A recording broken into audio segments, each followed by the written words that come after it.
The unlimited hydroplanes, the powerhouses of boat racing. Tremendous charge by Hindenburg. How he's keeping the boat under control is completely beyond me. They're kind of flighty.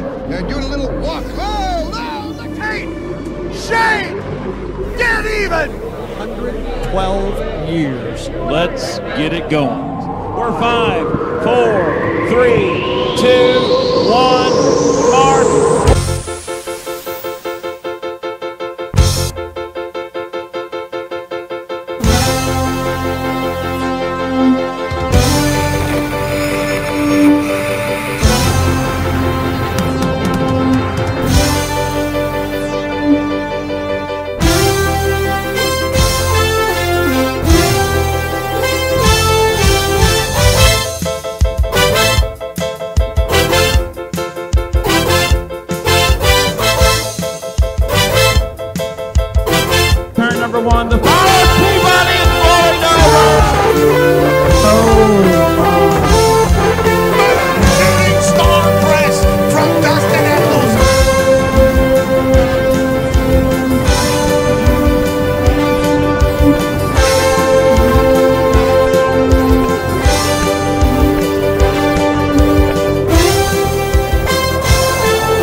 looking at Corey Peabody. He will join them, and it's a busy dock area right now.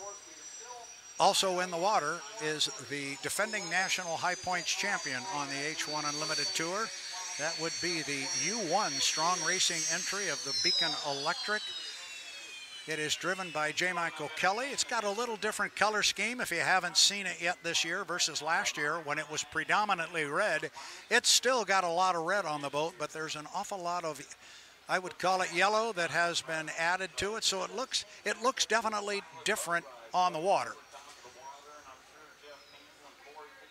I'd like to welcome everybody back to our H1 Unlimited live stream. I understand we had some audio technical difficulties, but we are back up and running now. So welcome to the 2024 Madison Regatta and the Indiana Governor's Cup.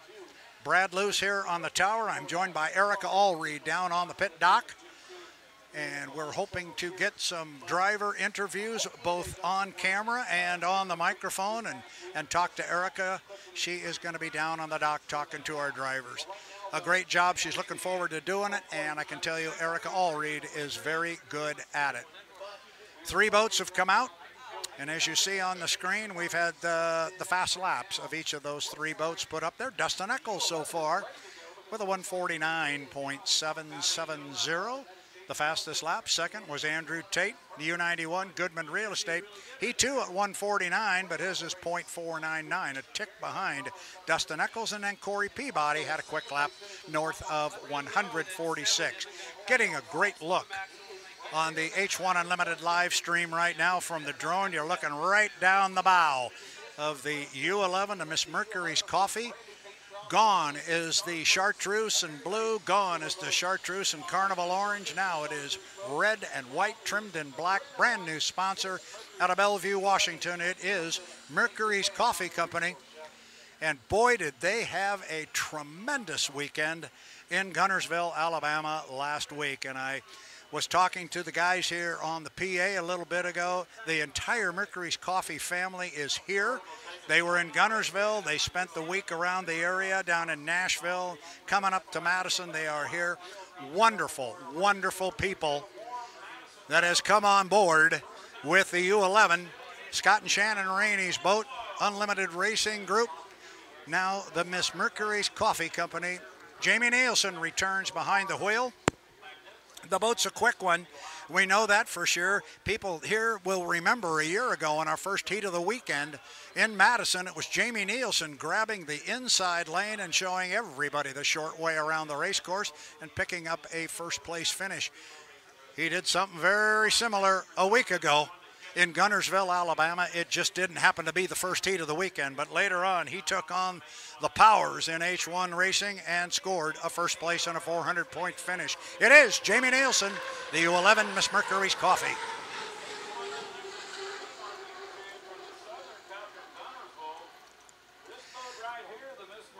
Great shots there by our cameraman, Gio Belcito, doing a great job following these hydroplanes. And when they come by him and by us here at start-finish line, it is a short shot because we're very close to the race course. And that is not the easiest task in the world to keep the camera on one of these 200-mile-per-hour plus hydroplanes. Jamie Nielsen, Miss Mercury's Coffee. Underneath the famous Madison Milton Bridge up at the top end. There's a great view there that shows exactly where the boat is relative to the bridge and how they go up underneath it up the backstretch and then come back down on the front straightaway. From that point right there where they go underneath the Madison Milton Bridge, it's about a 12-second run to the start-finish line. Jamie flies across with a real nice boat ride. And these guys are a player. We all know Jamie Nielsen has a knack for finding his way in the inside lane. We've got this whole new start procedure that we're dealing with, and lo and behold, last week he showed the same propensity to put that boat on an inside lane. When he does, it's a quick one, and you're going to have your hands full beating him. Jamie turned a lap there at 144.085 miles an hour. A good speed there. So we've had a couple laps at 149. We had a 146. And now Jamie Nielsen with a 144.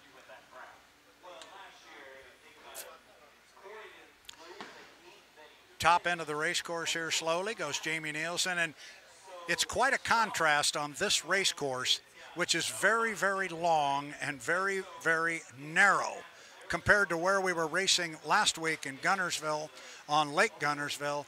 Same 2.5 mile total distance around the race course, but that one in Guntersville is much shorter and much wider than this race course, with 2,000 foot wide corners down in Guntersville. Not here on the Ohio River, and that's why you're seeing guys go down to that lower corner right there where Jamie is, and you see he's not turning the boat until he gets to about lane number 3, and it's so they don't have to slow the boat down on a tight inside lane. So he comes off to about lane number 3. He's just looking for a good groove, and he will go up the backstretch here with his foot pulled out of it. Turn that first lap at 1:44 as we saw, that one much smaller. And again, these drivers are still trying to figure out this new start procedure that we'll be talking about. And so far, I would say the new starting procedure was a rousing success in Guntersville. I think the fans would agree to that. And probably the biggest part of the new starting procedure is the 80-mile-an-hour rule that plagued us over the last couple of years is no longer. It is gone. So the boats can drop below 80 miles per hour, and they can basically shut the boat off if they wanted to. And actually, we saw that happen with the U91, the Miss Goodman Real Estate. We'll see if Jamie doesn't put his foot down, and I think he just did. About the time he got to the bridge, Jamie's going to put his foot down, bring some speed to the line. A timing run for Jamie Nielsen.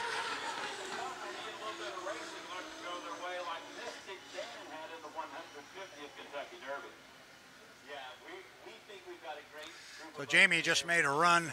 It appeared to be something similar to what we were talking about. It looked like he put his foot in it about the time he got underneath. The famous bridge here that connects Madison, Indiana with Milton, Kentucky on the other side.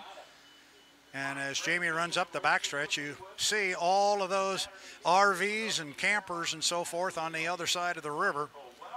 There's a lot of folks here on this side, on the Madison side, and as always, a lot over on the Kentucky side of the river as well.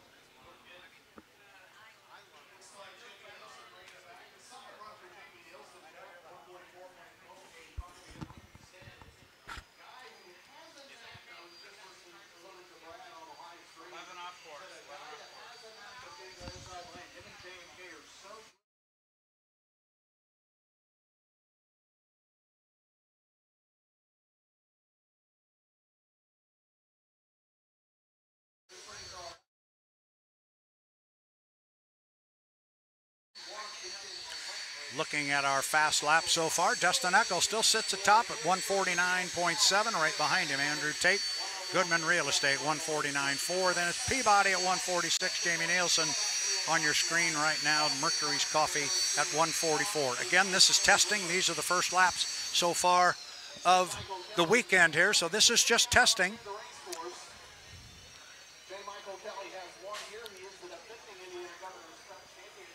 So looking at our screen, we see our defending national high points champion coming away from the dock. That, of course, would be the U1, the Beacon Electric. It's owned by Darrell and Vanessa Strong. It is driven by J. Michael Kelly, and he is out on the race course. I'm joined on the pipes right now. I believe we've got him hooked up and ready to go. The chairman of the board of H1 Unlimited Hydroplanes and also of Hydrotown, the Hydrotown Group. Mr. Mike Denslow, how are you? It's good to be back on with you, Brad. Well, and you say back on because we had some fun a week ago down in Guntersville. However, you told me something a couple of weeks ago I was unaware of. You've been to Madison before, but never during Regatta Week.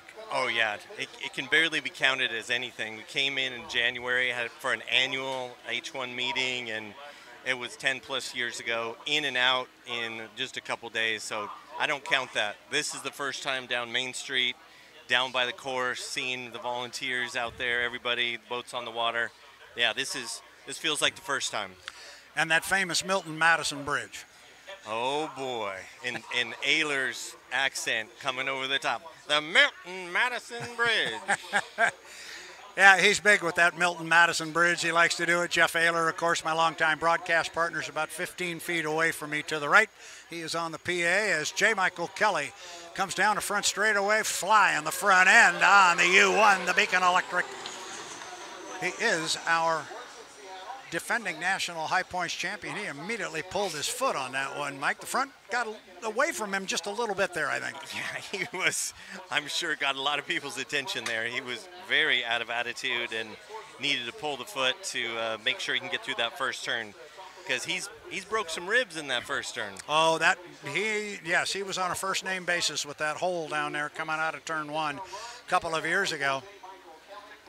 But I want to shift gears on you while we look at JMK and he goes up the backstretch. As I said, when you grab the microphone here, you're the chairman of the board of H1 Unlimited and the Hydrotown Group.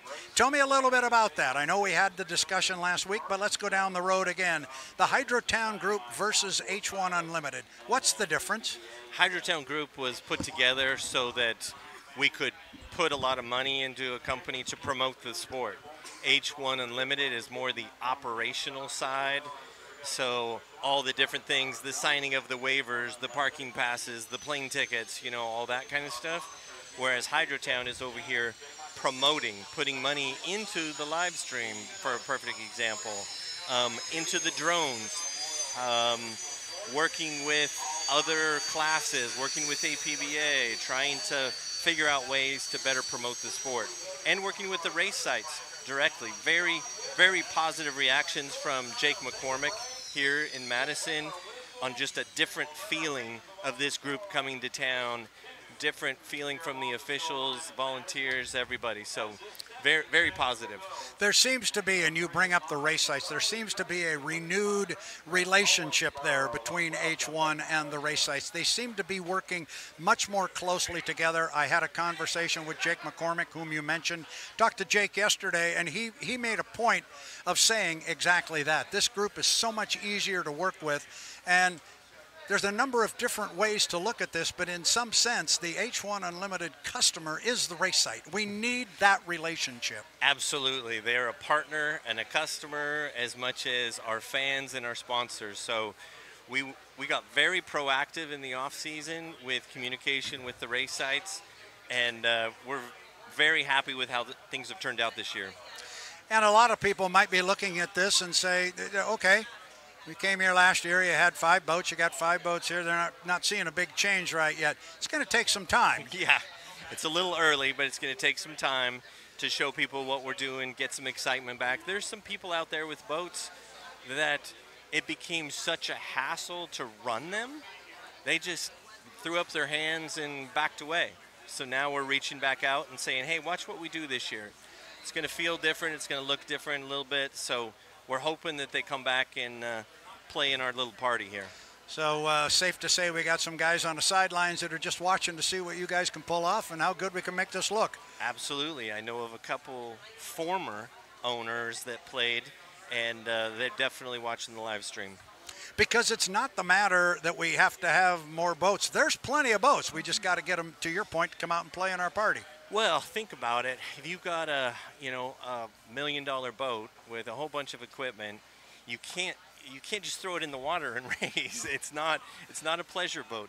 So you've got to go. You got to test those turbines. All of the parts of these things are like 99% of the parts are custom.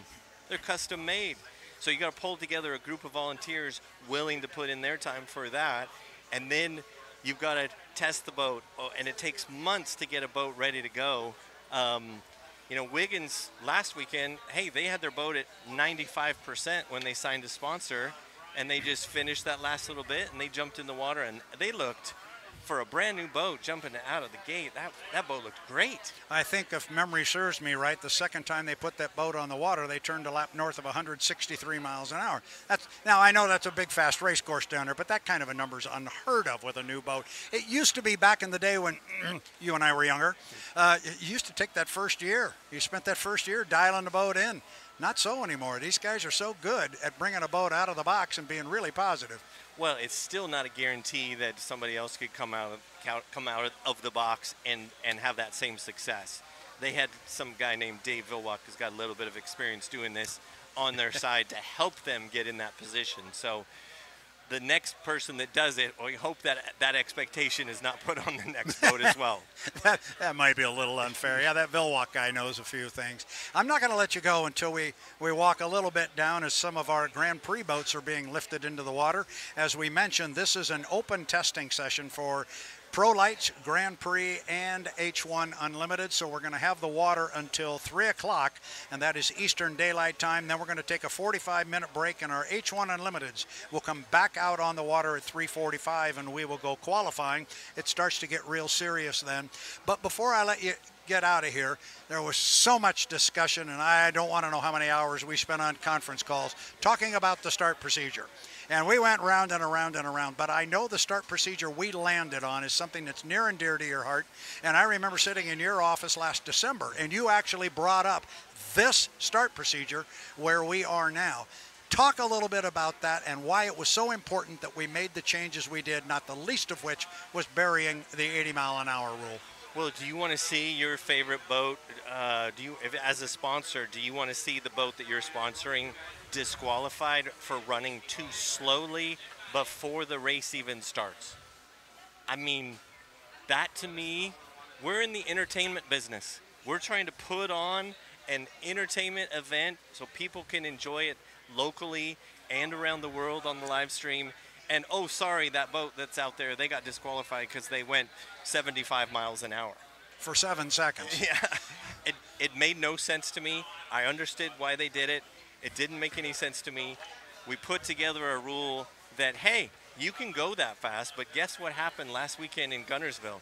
Every time somebody slowed down to a troll, what happened? Some other boat or multiple boats drove right around them and hit the start in a better position.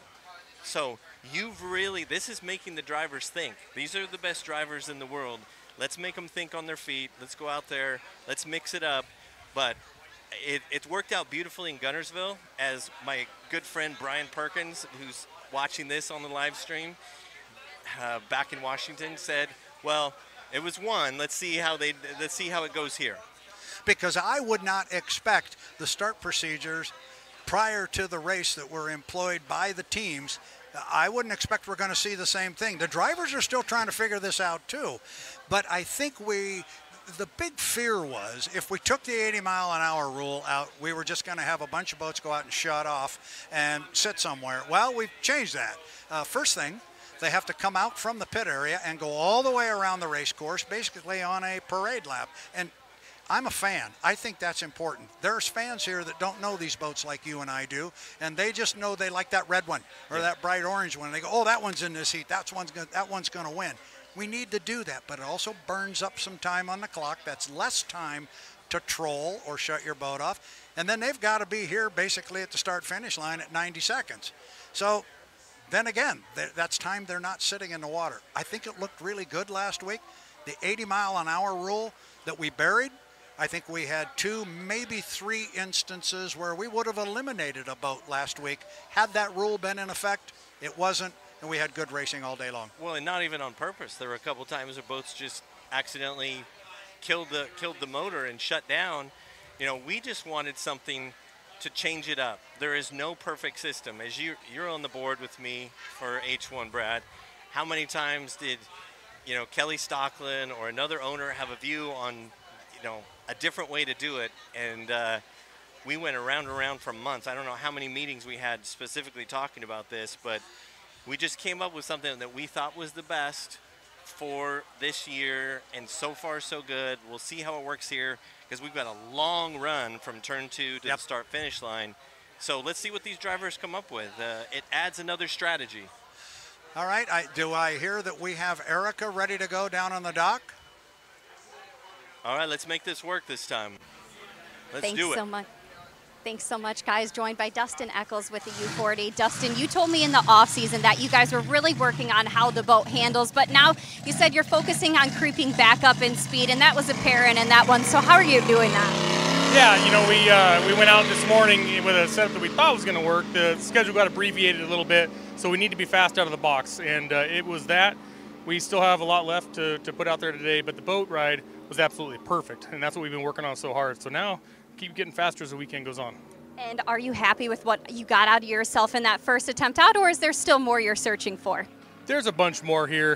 We haven't looked at the data yet, but everything looked good from my point of view, and the boat drove great. We saw the stuff that we were looking for, so now we'll go back and see what we can do for the fuel tune-up, the propeller, all that stuff. We'll get close. Looking forward to seeing you back out there. Guys, back to you.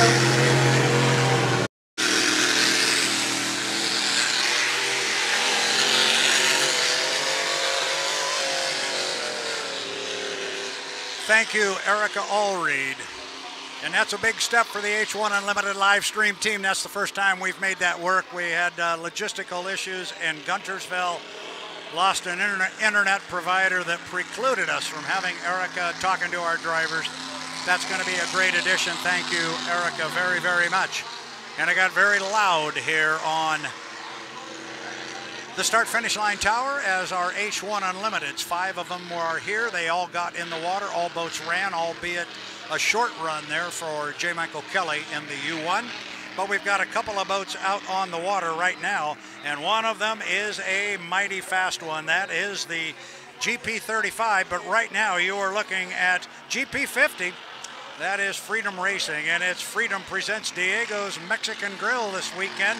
And that is Bobby King out of Shelby Township behind the wheel of that one. And that is a name H1 Unlimited fans should certainly recognize, that being Bobby King. And the same can be said for the Freedom Racing team. So good to have him here and running. That boat is awfully fast. Coming off the top end of the race course right now is our other boat that is on the water. This is our GP35, our TM Special, running this weekend. As he flew it across the start-finish line, that's our GP35. It is River City Printing, presented by the Sunrise Party Cove.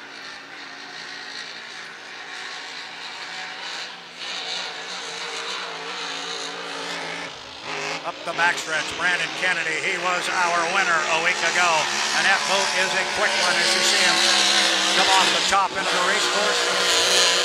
Again, this is a test session for our GP class. They will be qualifying. Originally, the qualification session for the Grand Prix Hydros was going to be this afternoon, but with our storm and our weather condition that came up and plagued us a little bit earlier, we've had to change our schedule, and so we will go qualifying for our Grand Prix class tomorrow morning. We have not yet got a schedule on that, but we'll have it for you and pass it along. Across the start-finish line, it is Bobby King. Freedom Racing presents Diego's Mexican Grill. This has been one of my personal favorite Grand Prix hydroplanes for quite some time. And boy, if anybody can get this one to roll, it'll be Bobby King.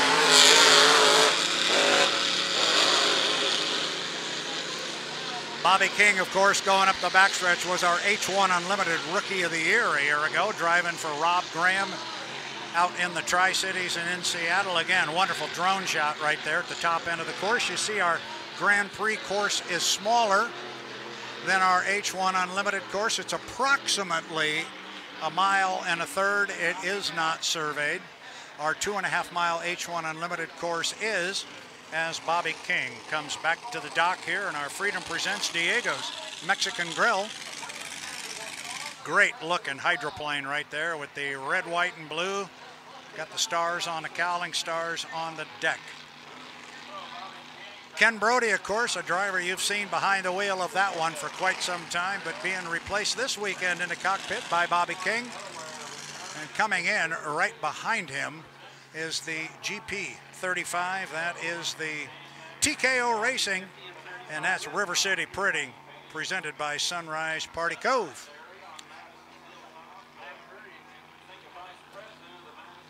Top end of the race course is our GP33.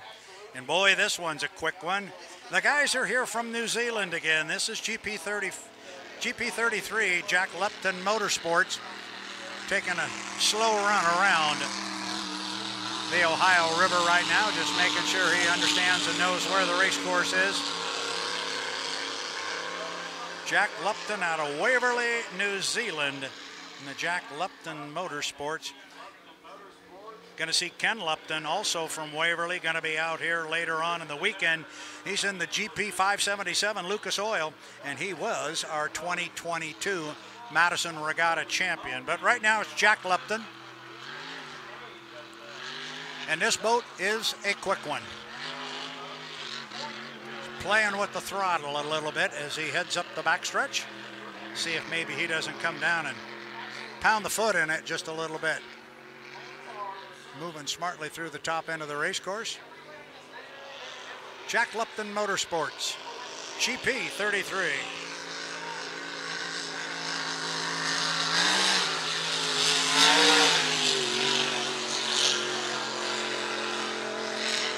Again, you can kind of hear him playing with the throttle a little bit. This is a test session. We will go qualifying for our Grand Prix class tomorrow morning.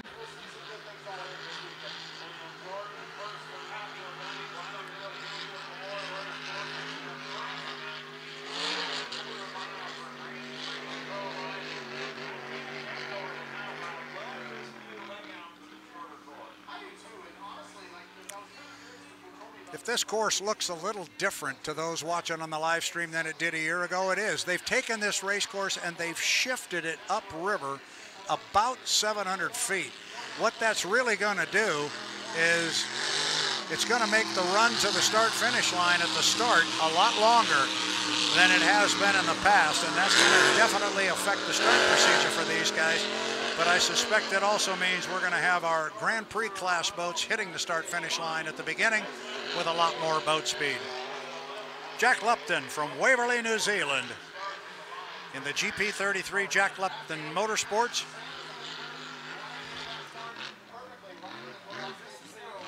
Just testing here as you get a great look from our drone as that boat up at the top end goes slowly. We'll see if Jack doesn't bring it back into the start-finish line or maybe try and run a timing run here to the clock.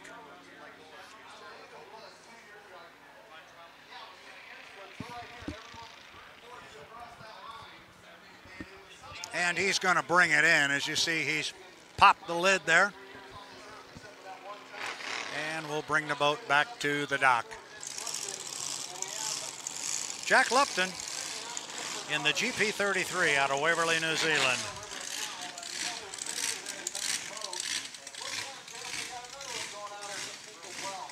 And I mentioned Ken Lupton out of Waverly, New Zealand, the GP 577 Lucas Oil.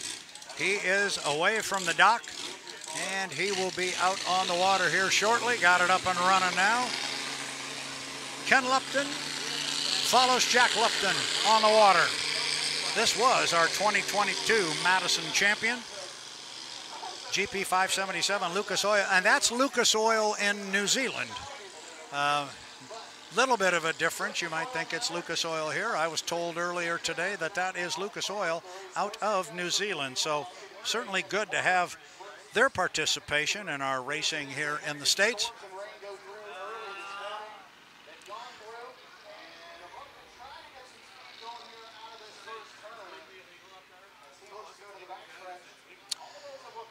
Well, we've got Ken Lupton running slow on the course. We're going to send it down to Erica Allreed and see who she's got. Erica, take it away. Looks like she's got Corey Peabody.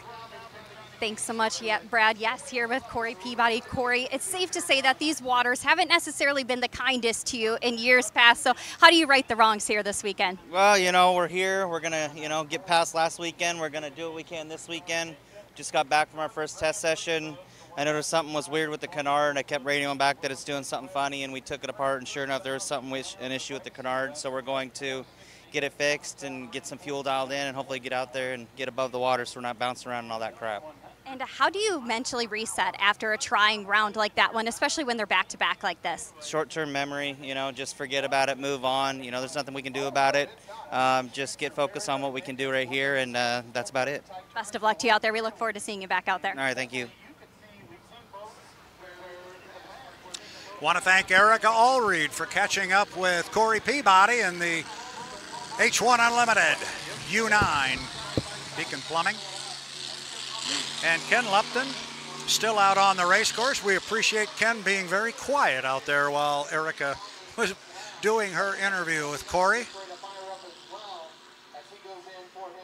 Great job, Erica, down there on the dock, and a great job by Mickey Washburn holding the camera down there, bringing those pictures to you on the H1 Unlimited YouTube channel and our H1 Unlimited live stream.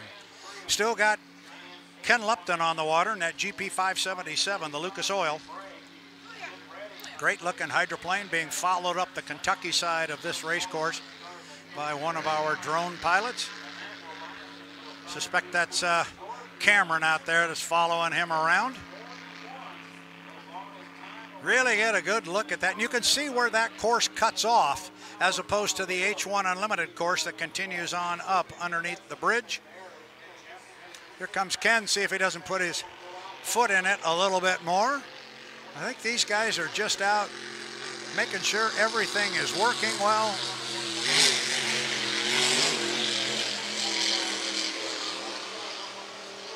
Sounds very similar to Jack Lupton. He tends to just snap the throttle every once in a while and give it a little bit more juice. Certainly not running as hard as that hydroplane can.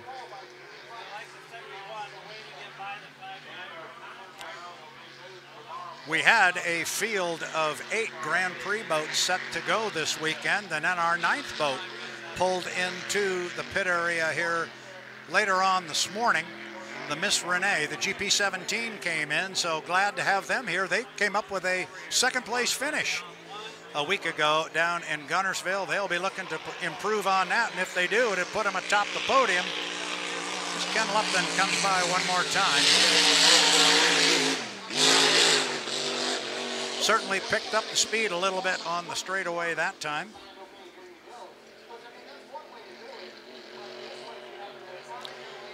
Ken down to the lower end of the race course. Again, it's a mile on a 3rd course. It is an approximate course, close as we can get it, but it is not surveyed.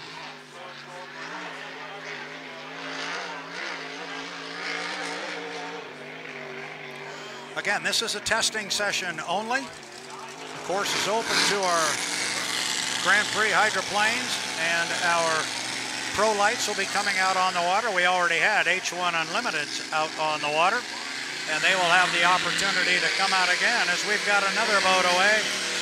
Kevin Ekert comes away from the dock in the GP10, the Charger. A very, very low profile orange boat with a black and white checkerboard effect on the cowling and on the deck. Ken Lupton's going to come back to the dock here in the GP 577, but the camera right now is on the Charger, a boat they affectionately refer to sometimes as the Freak. And Kevin Ekert has taken over the driving chores of this particular hull, and when he first got in it, he was all smiles, and that was at the test session in the Tri-Cities. And he says every time he gets in it, he learns more about this boat, but he said it's really responsive, and it's a quick one. And anybody who's been around racing, especially in the Pacific Northwest, you know the name Ekert. You know Kevin Ekert. He's out of Edmonds, Washington, and he can handle his race boat. So I think we got another boat out. That should be Jeff Bernard in the GP79, if I've got it right. Yes, it is, in the Reliable Diamond Tool. So he's down at the bottom end of the race course, and you're going to see Kevin Ekert. Kevin Ekert will go down there, and just coming off of the lower corner up the backstretch is Jeff Bernard.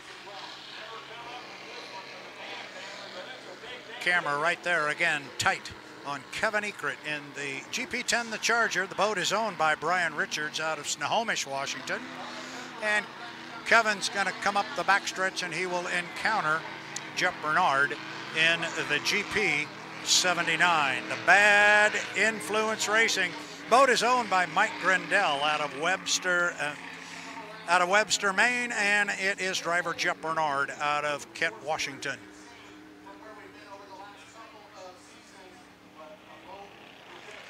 Boat is sponsored by Reliable Diamond Tool, GP79, the Bad Influence. Good looking hydroplane. You see the Regatta 2 on the side for Reliable Diamond Tool. Kevin Ekert's going to go by him on the outside in that GP10, the Charger.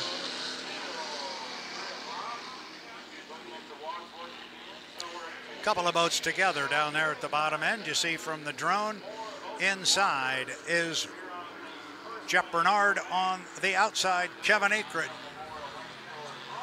Eckert decides to run a little bit quicker down the backstretch, and you see that Charger, when he starts to put his foot in it, that boat will take off and really respond. Jeff lets him go.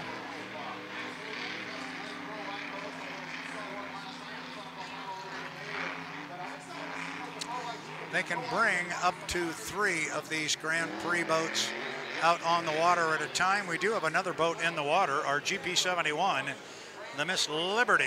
It's going to be driven by Kent Henderson here this weekend.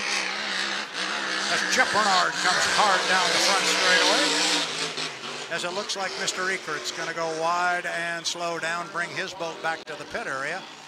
And Jeff now finds himself alone on the race course in that boat owned by Mike Grindell. Reliable Diamond Tool, of course, the company that is run by Jonathan Thompson. Been a name around hydroplane racing for many years. And we really, really enjoy Jonathan Thompson, his family, great group of people. And they've got a boat here that is mighty, mighty quick. Charger is back to the dock. And where did Jeff go? We lost Jeff at the top end.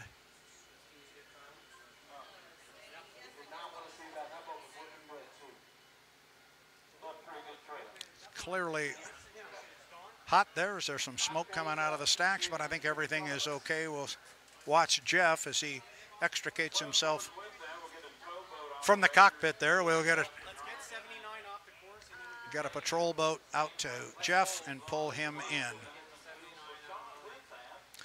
I'm sure that's not the way they had planned to start the test session here at the 2024 Madison Regatta.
Back here on the Ohio River, this is Brad Luce. It is the 2024 Madison Regatta, and we are in the middle of a testing session here that will last until 3 o'clock, and it is open testing for our Grand Prix hydroplanes and or our H1 Unlimited hydroplanes, or even our Pro lights.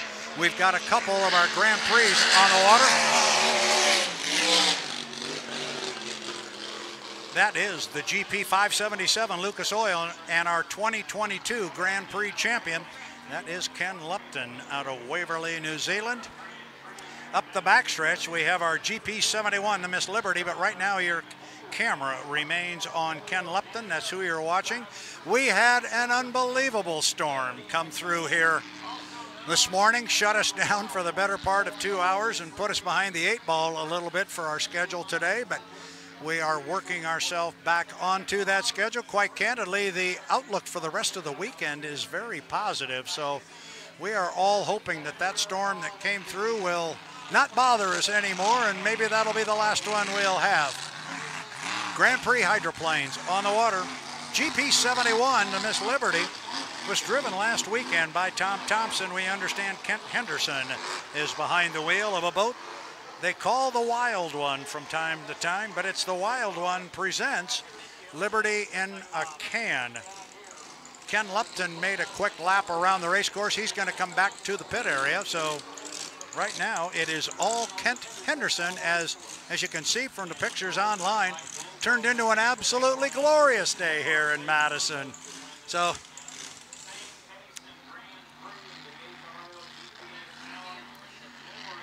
we opened the course here at 1:30. We've been very busy since we did, and we look down to our right from an H1 Unlimited standpoint, Miss Madison Racing. The U91, the Goodman Real Estate, is back in the water. So we will assume that when Kent Henderson is done here, we will have Andrew Tate back out on the water. Another drone shot gonna pull right in here on Kent Henderson as he comes off hard. And the GP 71 in Miss Liberty.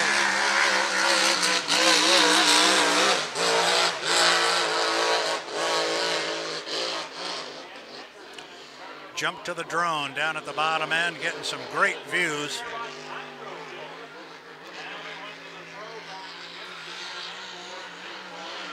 Man, he is really moving. Ken's got the water all to himself out there, and he's letting everybody know this is what you're going to have to drive around. He's loud and he's proud. Now we'll see what kind of a line he takes through this corner. Going to come off on about lane number 2.5, maybe 3, and bring it hard to the line. Ken Lupton, GP 577.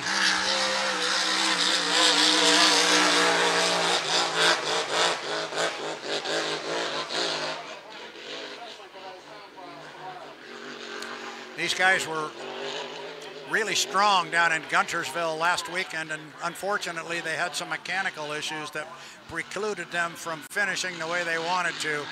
But it certainly appears from here that they have got those bugs worked out.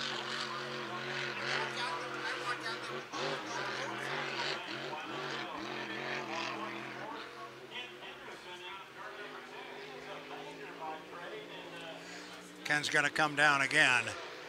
Put another quick one on the clock.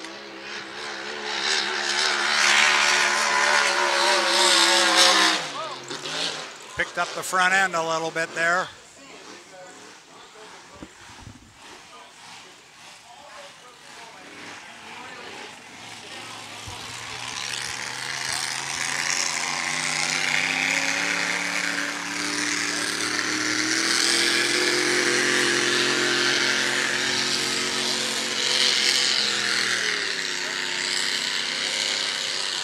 I think we may have perhaps had our screen frozen there for a moment. You missed a hot run across the start-finish line by Kent Henderson, who is now going slowly up the backstretch in that GP 71 to Miss Liberty. But joining him now on the race course is GP 15, Happy Go Lucky Racing. It is the Old Trapper Beef Jerky and the Super Shine hydroplane driven by Greg Hopp out of Snohomish, Washington, which is just north of the Seattle area. The boat is owned by Jerry Hopp Papa Hop, as we sometimes call him, out of Lake Stevens, Washington. Kent Henderson appears to be coming back to the pit area in the GP71. And Greg Hop will find himself all alone on the water.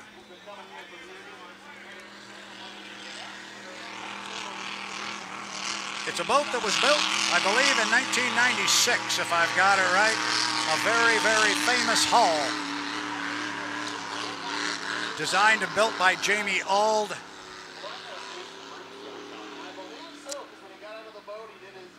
So it's an old one, and quite honestly, it's tough for this boat to compete sometimes with the newer, wider hulls that we see on the circuit now. This one is narrower. It's got a much narrower air trap underneath the boat.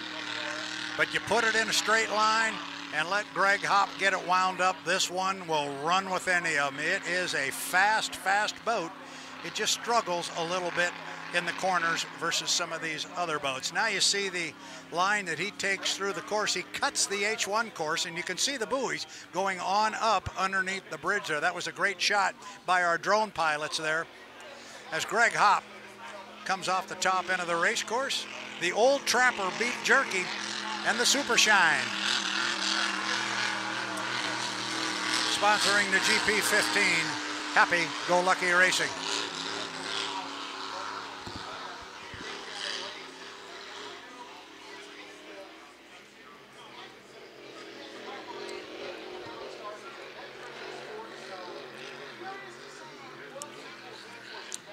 Jerry comes off the bottom end of the race course, and again, from that view, you get to see all of the folks there on the Kentucky side of the river, over in Milton, Kentucky. It is bright and it is green over there as the sun has really come out. And it is, oh, here comes this time. Greg Hop's going to put his foot down and run a timing run off the entrance pin to the top end of the course. See if Greg will hold his foot in it, and here he comes. Greg Hop, GP15.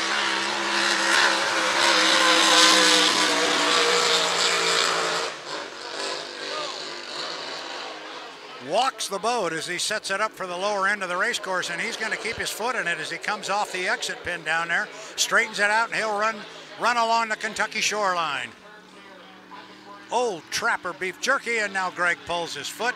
I think he wanted to charge it to the line, get a timing mark, and run it hard through the lower corner, and he pulled his foot when he got to the exit pin. Looking down at our pit area, I mentioned the U91, the Goodman Real Estate of Miss Madison Racing, is in the water. They are just waiting for an opportunity to come out, and now we see Corey Peabody's ride, the U9 to Beacon Plumbing, coming off the trailer. And it appears I think Greg's gonna bring the GP15 Happy Go Lucky Racing Old Trapper Beef Jerky and Super Shine back to the pit area.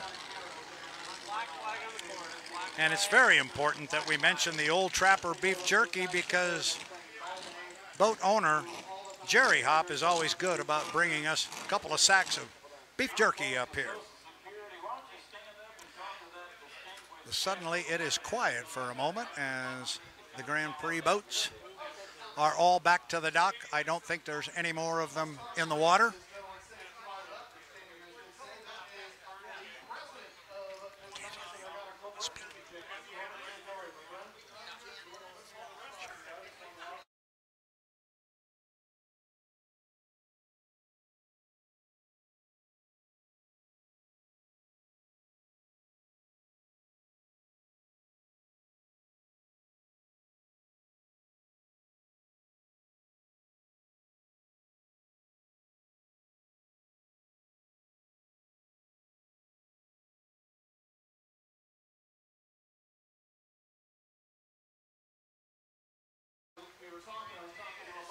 Back here on the Ohio River, we understand our Erica Allreed is standing by with Jamie Nielsen, and there she is. Erica, take it away. Thanks so much, Brad. Like you said, here with Jamie Nielsen. Jamie, last week in Guntersville, you said your focus was on speed, given the size of the course and the corners. What's the focus here in Madison, given we have a much longer and skinnier layout? I think the focus here is the boat ride. So you got to have a boat that you can drive hard, that you can put in any lane around this river.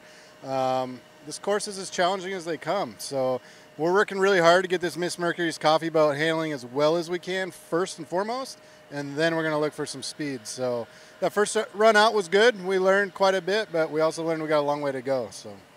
But if anything, Brad and I keep on saying it's not if, it's when for you and the team. And coming off a great second place performance, so how do you build from there? Just keep working hard. So we just stick after it, you know, keep giving it our best shot, work as hard as we can, and yeah, good things are going to come for Miss Mercury's Coffee. Absolutely. Looking forward to seeing you back out there. Thanks so much, Jamie. Yeah, no problem. Thank you. Very much, Erica. Great job. Jamie Nielsen driving that U11 Miss Mercury's Coffee. We are in a slight delay here, and as soon as I say that, I see the lid go down on the U91, the Goodman Real Estate. I said delay because they just brought GP79, the bad influence and the reliable diamond tool hull, off of the race course. But I think you're going to have Andrew Tate back out on the water here momentarily. We will keep it right here. Gives me an opportunity to remind those fans who might be here at the Madison Regatta on the Ohio River that from the Madison Regatta and H1 Unlimited, for the safety of the drivers and their crews and all of the attendees of this event, please, please do not operate any drones over the water during the event. It will interfere with the officiating drones working for the H1 officiating drone team and could possibly interfere with our safety. Please do not operate any drones over the water during our event. H1 Unlimited and the Madison Regatta, thank you. So the lid's down on Andrew Tate. I think we've got a chase boat at the dock that I think we're going to wait to get out. And of course I missed that one again, because those of you on the live stream can look out there and see the nose of the U91, the Goodman Real Estate, gets pointed out toward the center of the river. And the winner of our 2024 Guntersville Hydrofest and the race for the Southern Cup, Andrew Tate in the U91, will be back out on the water. Wow, look at that shot there. You're looking right down the throat of that Lycoming turbine. And you can see the H1 Unlimited staff down there with a GoPro camera on a selfie stick, and he's pointing it right inside the exhaust tube of the U91, and I'm not sure. Now he's got it down in the water to hopefully find a little. And now we got a crew member on the deck of the boat. This could be a hot start. Got to be careful if there's live raw fuel back there.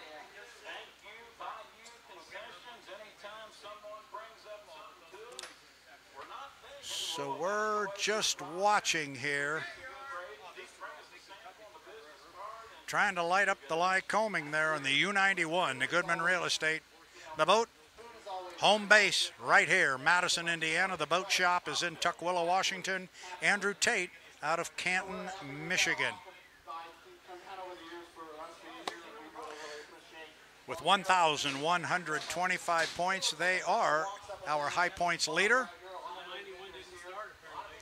And I think they're going to pull the plug on this attempt, at least for a moment. As you see, the crew has now climbed aboard the U91.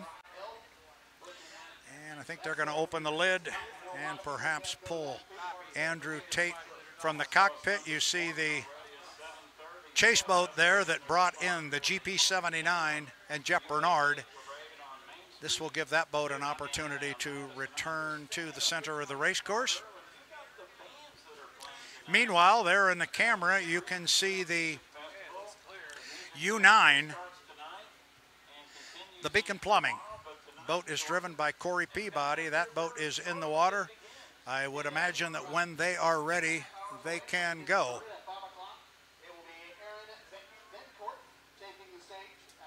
And there goes the lid on Corey Peabody. Again, these guys had a tough weekend. They were a trailer boat in the final heat down in Guntersville and came out of there with only 489 points. I made the comment earlier while talking to others here at the regatta that I fully expect Corey Peabody and the U9 of Strong Racing, the Beacon Plumbing, to have a much better weekend this weekend and rebound from what was a disappointing weekend for those guys for sure. As the boat comes away from the dock, going to run right underneath our drone if it can catch it. Somehow I'm sure he will. Great shots there from the drone. U9 Beacon Plumbing away from the dock, Corey Peabody.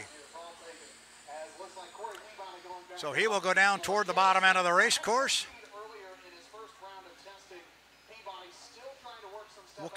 We'll keep an eye on the U91, the Goodman Real Estate boat, and Andrew Tate. I don't believe Andrew has come out of the cockpit, but I may have missed that. But meanwhile, we'll keep our eyes on Corey Peabody. U9 Beacon Plumbing, the boat owned by Daryl and Vanessa Strong out of the Tri-Cities, part of a two-boat racing stable there. And as I mentioned earlier, this boat was almost unbeatable a year ago until they broke the strut here in the Tri-Cities during one of the heats and missed the rest of the event. And it was because of those two heats, Corey Peabody was unable to claim the National High Points Championship, losing out to teammate J. Michael Kelly by a mere 84 points. But here comes Corey now under a full head of steam and a beautiful boat ride. On the Ohio River as the sun hits him and glints off that new color scheme. A little bit more blue on it than we saw a year ago. And you see Corey, as he entered the corner down there, was in about lane number 3 or 4. Now he comes off, put the camera on him from right here, the start-finish line. A beautiful, beautiful hydroplane, a hydroplane that was built in 1992. So far, Corey Peabody's put a fast lap in this test session in the ladder of 146.353 miles an hour. Slides it out to about lane number 3. Corey Peabody with just a gorgeous boat ride here under absolutely perfect conditions. Peabody in the Beacon Plumbing, looking much better than he did earlier. We'll see if that translates to something quicker than a 146. We will see how that looks.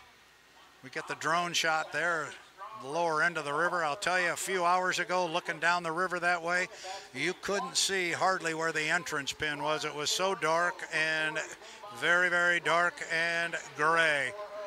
Now you see that speed on the screen, 152.140, 152.140. So there's our quickest lap we've seen so far. I think Corey's found the line. We mentioned earlier that on this race course, it's not about pinning this thing on an inside lane like in Guntersville. It's finding the right line through the race course.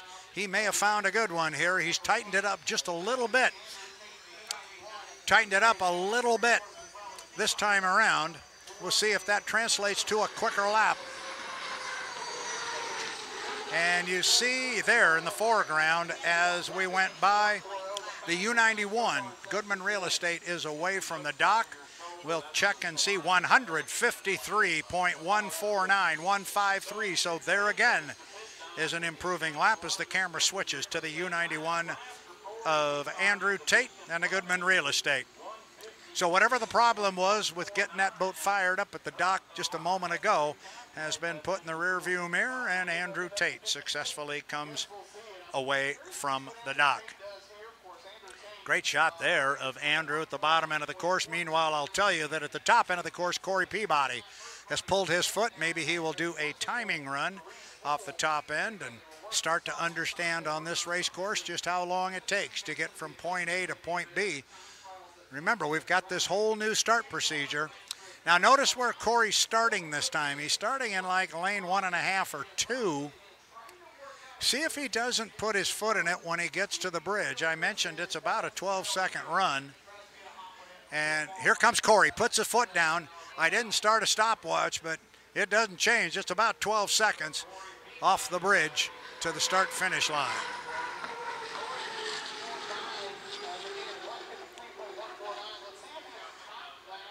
tremendous looking race boat. Interesting fact about this particular boat. We talk about Dave Villwalk last week down in Guntersville, Alabama, and the fact that he is the sport's winningest driver. In 1992, Dave Villwalk got his first ever win in the boat you're looking at on the screen there. That would be the Beacon Plumbing and U9. At the time in 1992, it ran as the Coors Dry. It was silver and black. And Dave got his first victory in it. Here comes Andrew Tate now as Corey goes slowly up the backstretch. Tate comes across in that beautiful white, gold, and black hydroplane. Taking a similar line to Corey Peabody through the lower end. You see he slides out there about lane 3. So he's keeping some room off the buoys down there. He too trying to find the fast line around this race course, and on this one, it's not necessarily on that inside lane.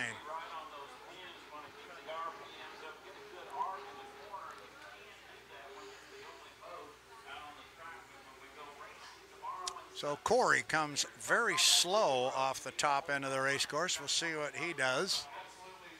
And again, this is all part of the start procedure, and Corey is still playing with the clock. Now he puts his foot in it again. Corey Peabody going to charge the line. And this is all about that start procedure that we were talking about with Mike Denslow.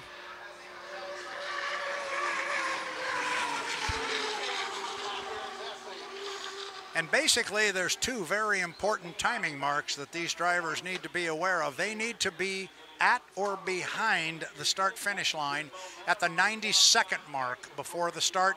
And then, of course, when the clock strikes 0, they want to be on that start-finish line with a full head of steam.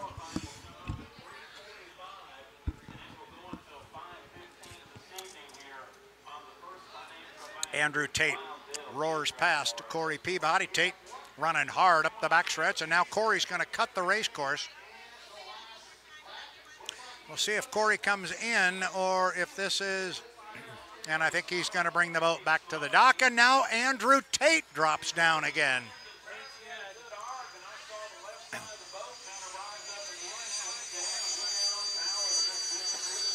So he has lost power. Andrew Tate, in the U91 Goodman Real Estate at the top end of the race course. So they have definitely had some issues here out of the box. Out of the box with the U91 here on the Ohio River. What's going on exactly with the Goodman Real Estate? They don't want to get that corrected before qualifying later today, but right now it has gone dead on the other side of the Madison Bridge.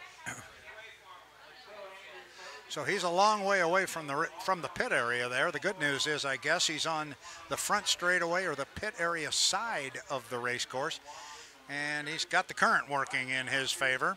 Looking at some of our fast laps that we've had, Andrew Tate put one in there at 151.026, but I think the concern now is the fact that the boat is dead in the water at the top end of the course. Meanwhile, Corey Peabody now sits the top of the testing times, at least as it would be, at a 153.149.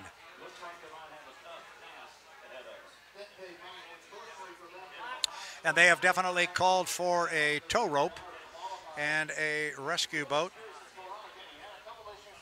to get to the 91. You're looking on your screen there. That's J. Michael Kelly in the bright red Strong Racing shirt.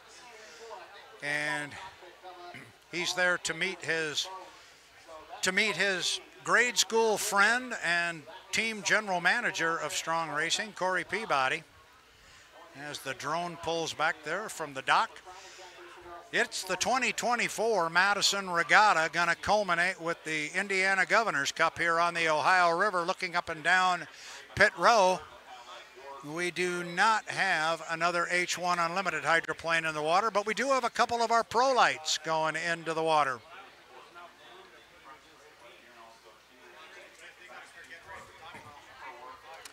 So we will keep it right here for right now, and we will see if our Pro Lights wanted to come out on the water. I've got a hunch our officials who are just to my left, if they can get a tow rope on the 91, I got a hunch they could turn our Pro Lights loose because Andrew is so far off of their race course. You looking at the screen there, you can see he is sitting very lonely up at the top end of the race course in the U91, the Goodman Real Estate. Perhaps we can get our Erica Allreed down there when they get that 91 back to the dock. Interesting to find out perhaps from Andrew what happened.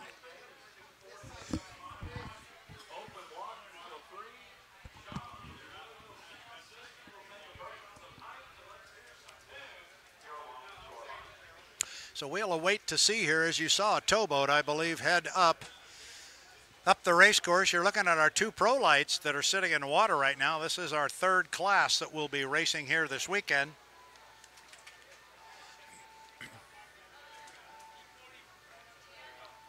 Got a couple of boats in the water here. Our E40 is in the water and dockside. That would be our All Point Construction boat from Goodell Racing. Dylan Goodell will be driving that boat from Allen Park, Michigan, as the sponsor also.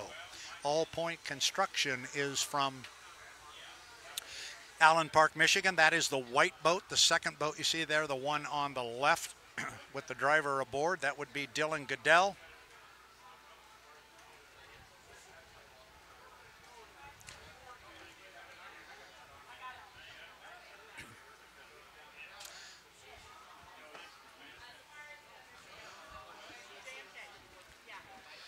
So while we wait for our pro lights to get out on the water and have some time testing, let's throw it down to Erica Allreed. I think she's standing by with J. Michael Kelly.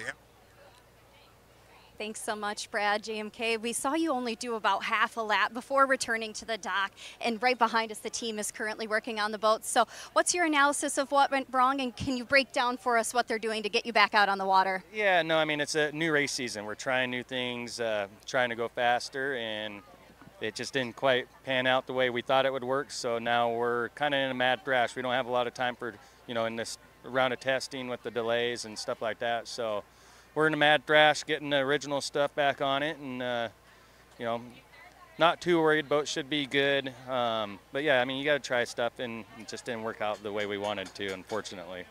Well, once things get all back and going, what do you believe will be the main ingredient here in Madison to find your way back to the top? I mean, really just stay out of trouble, get through those corners clean. And this is probably one of the trickiest places. This race course has bit me a few times. So the main thing is getting through those corners clean, staying out of trouble, not getting penalties, and hopefully just try to collect as many points as we can and see where we end up. The main goal is getting to that final and then let her rip. Well, we look forward to seeing you and the U1 back out there. Best of luck to you and the team. Brad, back to you.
back here on the official stand at the 2024 Madison Regatta, culminating with the Indiana Governor's Cup. Brad Luce here. We got Erica Allreed down in the pit area. Our pro lights have started to take to the water. We've got one boat on the race course right now. That boat is all white. It is Goodell Racing, running under the sponsorship of All Point Construction here in the Tri-Cities. Did I really just say that again? I made that same faux pas last week. I think I said I was on the shores of Lake Washington. Got to remember where I am. That is the Ohio River. Sorry about that, fans. Anyway, it is Dylan Goodell out of Allen Park, Michigan, behind the wheel of the all-white E40 All Point Construction. The scary part is I know we've got a lot of fans from the Tri-Cities, Washington that are watching and listening, and my bad on that one. When I come home, you can all have a good chuckle with me as Dylan Goodell comes across start-finish line in the E40. We've also got three more boats just about in the water. We've got the E55. The boat is bright red. It is driven by Rob Betke out of Ortonville, Michigan. The boat is called, and I like this, Hold On Loosely. That's the E55. But coming out ahead of him is going to be the E323 from Maximum Racing, and that's Carl Adams out of Medina, Ohio. And he is away from the dock. So we got a couple of boats out on the race course. You get a good look there at Maximum Racing, Carl Adams, as he comes on the race course. He is at the bottom end of the course. At the top end is our all-white boat number 40. We've got another all-white boat coming, a boat called Senseless 14. It's dominant white. When it gets out of the water, looks a lot like this one. But boat number 40 looking good. The All Point Construction with Dylan Goodell. Watch him get down to the bottom end of the course there and negotiate his way around this 1.25 mile race course. Water conditions, again, are just absolutely outstanding here right now. We've got a very, very light breeze. It appears to be blowing up the race course, which could cause some problems, but right now it is not. So we'll keep it just like it is. Dylan Goodell, top end of the race course. He is going to encounter the E323, Carl Adams and Maximum Racing. And he cuts to the inside, Dylan Goodell does, and he'll come down and put another hot lap in the book.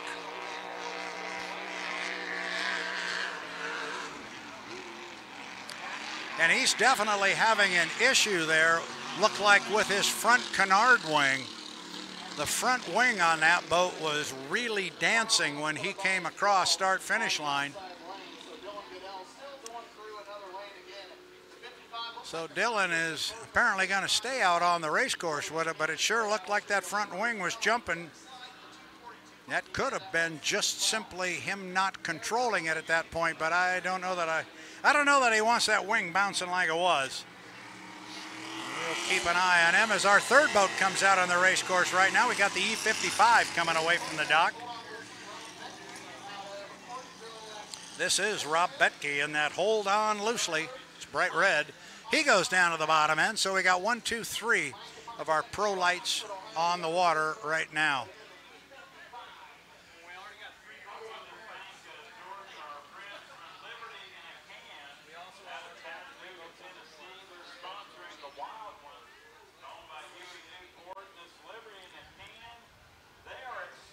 I think Dylan Goodell, no, I thought maybe he was going to come back to the pit area, but no. And right now that front wing looks to be pretty solid, so that may have been just him not controlling it that I saw the last time he came by. Camera right there looking at that E55 of Rob Betke. And Hold On Loosely as he goes up the backstretch slowly. Still got 3 boats out on the race course right now. You are watching Mr. Betke out of Ortonville, Michigan. I think we've got 4 of our 6 boats here in the Pro Lights class are from the great state of Michigan. Here comes Betke off the top end. He'll come down. Boat dancing on its on the front end here, getting a nice boat ride.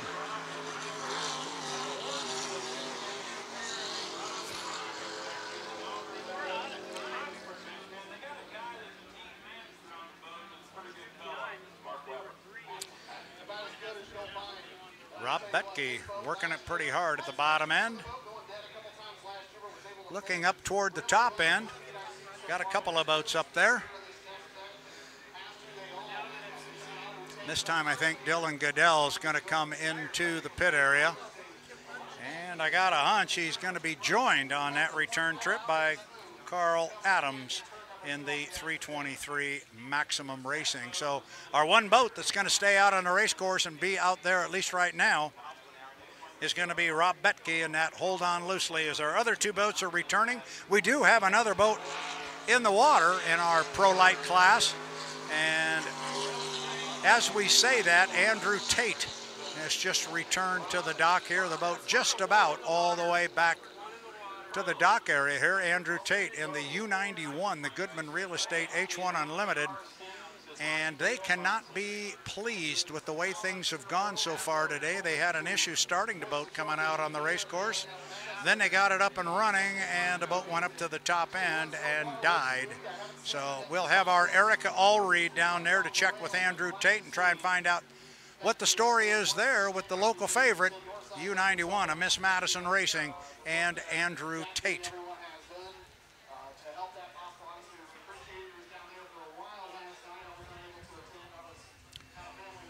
Comes Betke off the top end one more time. Got the race course to himself.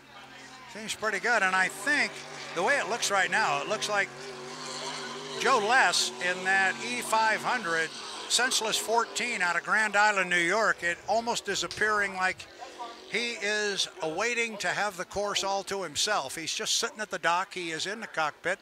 The lid is up on the boat. And it just appears they are waiting until such time as they can have the course to themselves.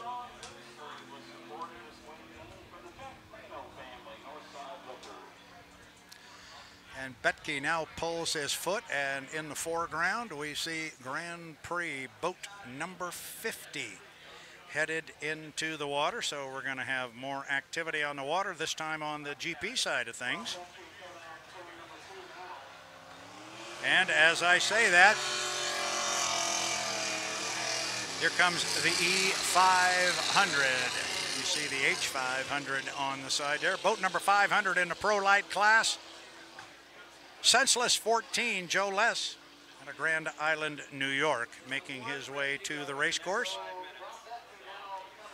I mentioned the GP50 Freedom Racing presents Diego's Mexican Grill being lowered in the water. In fact, the boat is in the water right now. Bobby King stepping off the dock and onto the deck of that boat momentarily. Betke comes back to the dock, so now the course belongs to Joe Less out of Grand Island, New York, and boat number 500, the Senseless 14.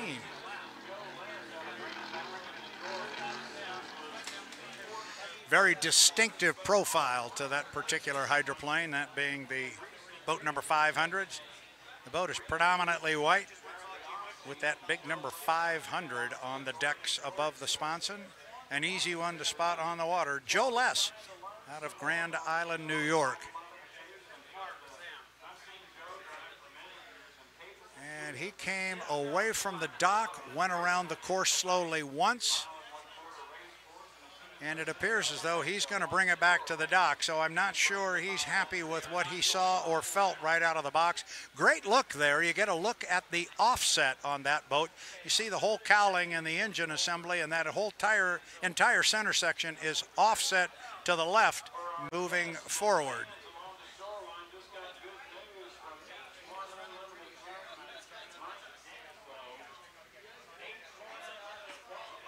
So we're just being advised right now that our H1 Unlimited testing session has come to a close, and we are going to move our qualifying up to 3:30. I believe that is correct. We originally had it on the clock here for 3:45, but we're going to move that up to 3:30, correct? Yep, I'm getting some numbers flashed at me. Thank you very much, Mike Denslow. So in our testing session that we had, our quickest boat on the water from an H1 perspective was Corey Peabody with a 153.149. Those of you on the H1 Unlimited live stream can see the numbers there in the upper left-hand corner. Peabody had a $153. It was Andrew Tate in a 91. He turned one at 151.026, but the trouble is the last time he was on the water, he ended up at the end of a tow rope. We're hoping to get our Erica Allreed down there to catch up with Andrew Tate and find out perhaps what has happened and what the trouble was with that boat last time out. Dustin Eccles in the Bucket List Racing, the U40, 149.770. Rounding out the four boats with the fastest times was the U11, the Miss Mercury's Coffee, with a 144.085. So 153 to 144, and we've shortened up the H1 testing session. I'm going to assume that's going to be because nobody else wanted to come out, and so they have decided to move the qualifying from 3:45 to 3:30. Looking at the dock here, if H1 Unlimited testing is in the books, looking down at the Grand Prix GP50, the Freedom Racing, and it's Freedom presents Diego's Mexican Grill right here in Madison, Indiana. They are in the water, and I can tell you that Bobby King is in the cockpit. Bobby from Shelby Township, Michigan. He is in the cockpit. I would assume he's ready to go. The lid is still up. A patrol boat is moving in front of him right now, which would preclude him from entering the race course. They are leaving the green flag up, but I'm sure they're not going to let the young men out of Shelby Township away from the dock until such time as this patrol boat, which just returned from having retrieved Andrew Tate and the Goodman Real Estate from the upper end of the river. Till such time as that boat is in place, then they will cut loose. The GP50, Freedom presents Diego's Mexican Grill. Mentioned Bobby King from Shelby Township, Michigan. The boat is owned by Ken Brody, who spent a lot of time behind the wheel of this one. Ken hails from Grand Island, New York. So our patrol boat is in the center of the race course, and just like that, the lid goes down on Bobby King. I think that'll be the next sound you hear, and there it is.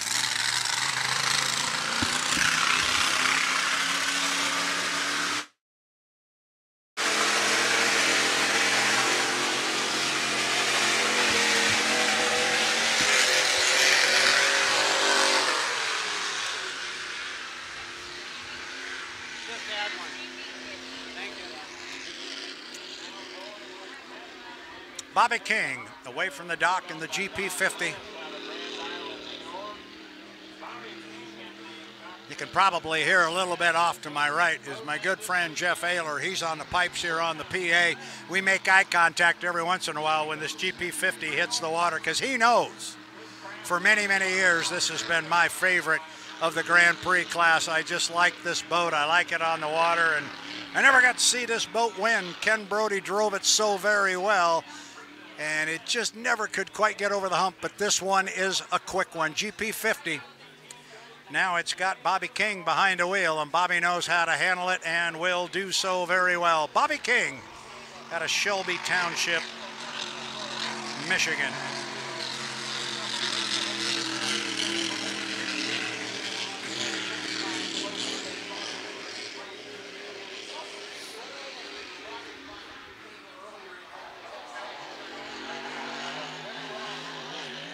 Bobby puts his foot in it down there at the bottom end of the race course. See if he wants to hold it hard, and yes, he does. Bobby King, GP50. Freedom presents Diego's Mexican Grill, runs hard up the backstretch. Now watch him get to the entrance pin of the corner, which is right there. Hangs it on the hook. You see the big wall come off the skid fin, which is the trailing edge of that left side sponson. Puts that big wall of water up. It goes away. He straightens it out, and he'll run hard to start finish.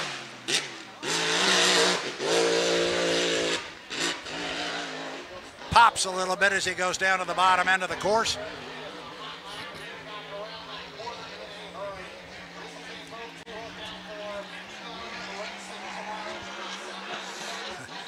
King still running it hard up the backstretch.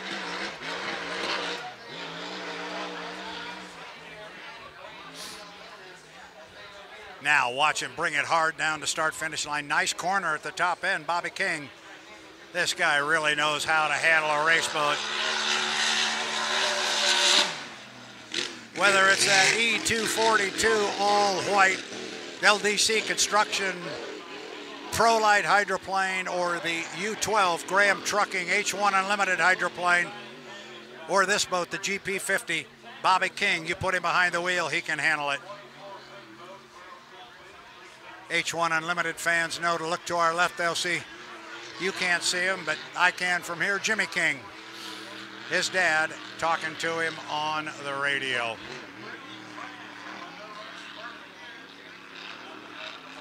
Jimmy King was our H1 Unlimited Rookie of the Year in 1994. Bobby King was our H1 Unlimited Rookie of the Year in 2013, or excuse me, 2023. Why that is of importance? Well, when Jimmy King won it in 1994, that was the year Bobby King was born.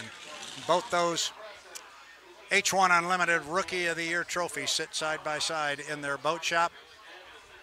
Bobby is just a great hydroplane driver. You draw heat against Bobby King, you better know where he is and you better have a plan for him.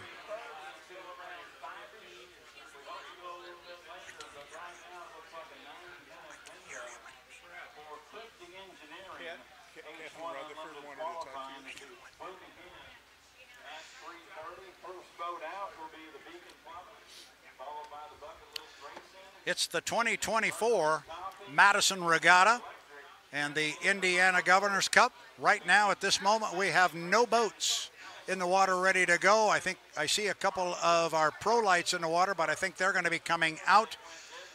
And I'm told we've got another boat perhaps in the water.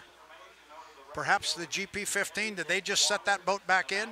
I'm being told yes. It looked, I couldn't see him over the bucket list trailer. Either way, we're going to take this time out and step away from the broadcast. We'll keep our cameras going. As I said, it's the 2024 Madison Regatta and the Indiana Governor's Cup. This is Brad Luce for Erica Allreed. We'll step away for just a moment, and we'll be back on the broadcast.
here on start-finish line at the 2024 Madison Regatta.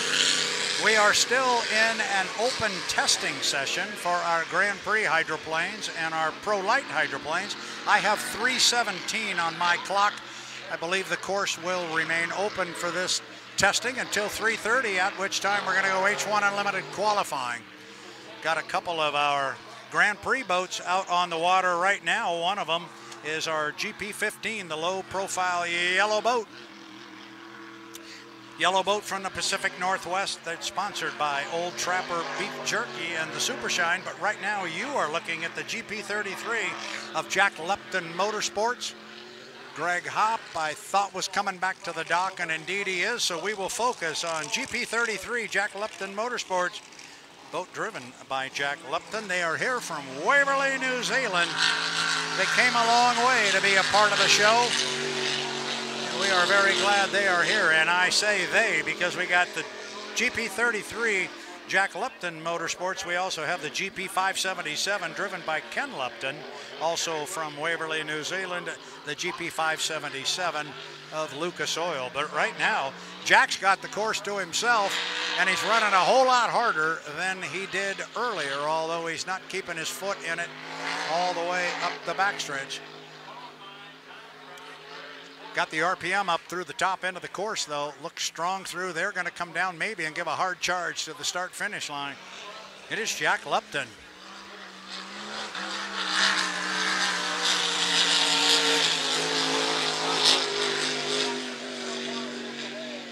It's almost like he's just slowly bringing that boat up because that is not wide open for that hydroplane. This one's got a lot more power under the bonnet, and it's just like he's almost breaking that engine in on this course now. He's got the low, long, lean rooster tail, and he's much quicker this time than he was the previous. Now watch him set it up at the corner. Right there, he's at the entrance pin. Big wall of water comes off that left side skid fin on the trailing edge of that left sponson. Slides her out to about lane 3. Boat looks really strong.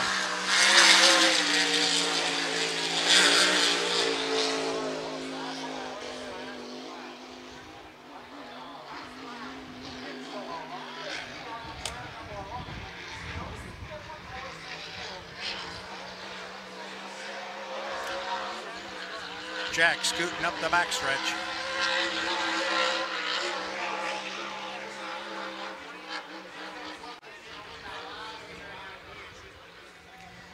Tighter line through the race course this time as he comes off top end of the course. There, he pulls his foot out of it. He'll come nice and slowly down as our drone gets a good look at that beautiful GP33. JLM Jack Lepton Motorsports. In the foreground here in front of us, we see our H1 Unlimited hydroplanes slowly getting lowered into the water. Our first one is in, and it is our first boat on the qualification ladder for the Indiana Governor's Cup, as we have lost all of a sudden Jack Lepton, and a black flag goes out on the race course. I think that's going to preclude the rest of our testing session. I don't see any other boats in the water.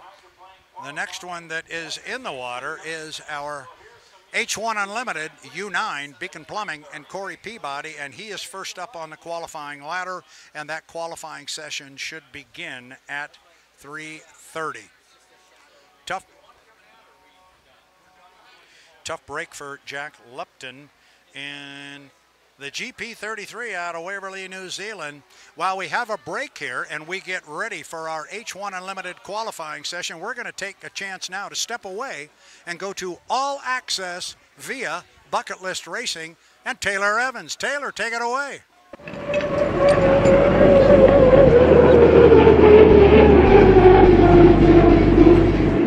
Hey guys, Taylor Evans here, crew chief of the U40 Bucket List Racing. I'm going to take you on an in-depth look at what we do during the off-season as we prepare for the next racing season.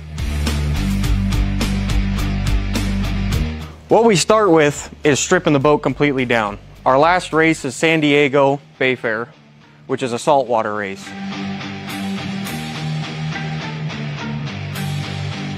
These holes are comprised of carbon, aluminum, and fiberglass. The aluminum does not like the salt water very much. So the first thing we do when we get back to the shop after the race season is what we call pickle the boat, which is get rid of as much salt as possible by spraying it with chemicals, hosing it off multiple times to get rid of any of that corrosive material before we start our off-season work. As you see, all the systems of the boat are taken out. Canard's been removed, bull noses are normally removed, runners are taken off. The runners are the running surfaces below the sponsons. They're made of aluminum and held on with fasteners. We take those off to make sure that they don't corrode, are easily maintained, easily accessible. Next, we start with the electrical. All of the electrical in the boat is taken out. The full wiring harness, start panel, cockpit panels, anything that might get damaged due to water in its environment. The next thing we do is take off all the bracketry, the important bracketry, that needs to go out and get checked every single year. The brackets are removed. They're normally adhered on with a high-strength adhesive and bolts. Once those are removed, they're stripped of any coating and sent out to what we call NDT, which is a non-destructive testing, to make sure that there's no cracks, no imperfections, nothing that can cause us problems down the road. These brackets see an extreme amount of pressure and force.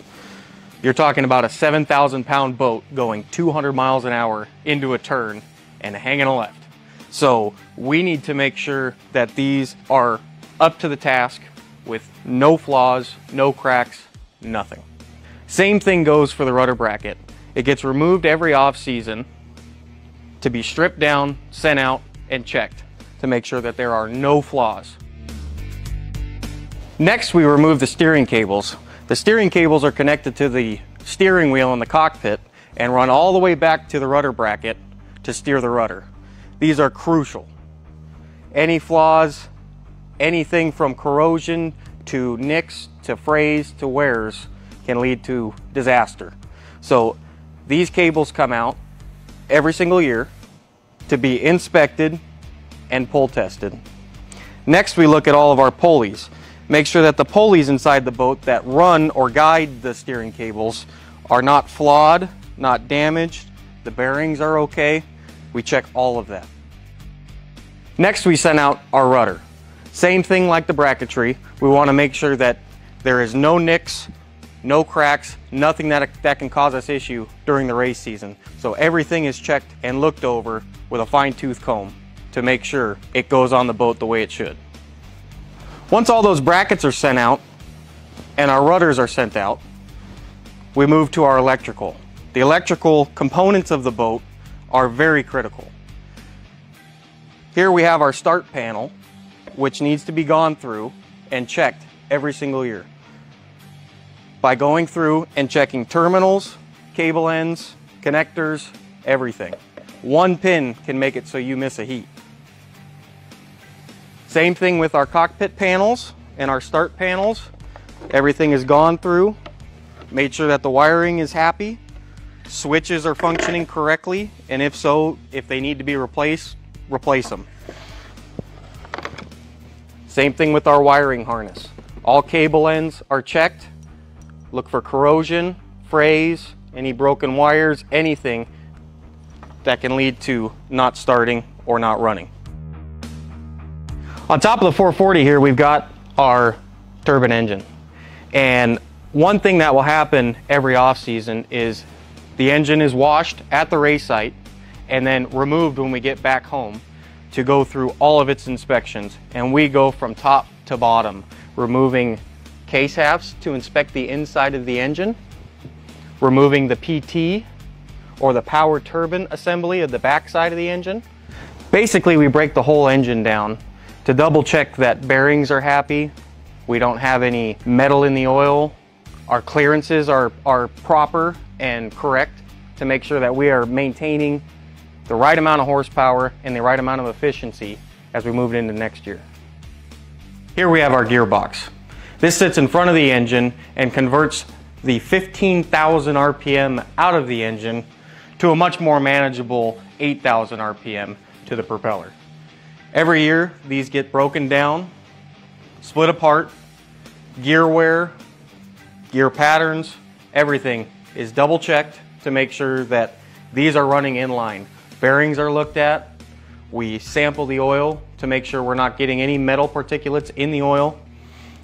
Oil pumps are gone through. Any accessories such as belts, pulleys, or tensioners, seals, all get replaced if needed.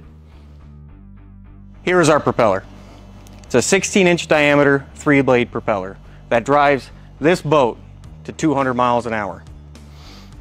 Most teams have a number of propellers, so one of our off-season work is to go through each one of them, double check, make sure that there are no cracks by doing a dye penetrant check, and visually inspecting. After that, we take an inventory of what we've got and start working on next year's propellers.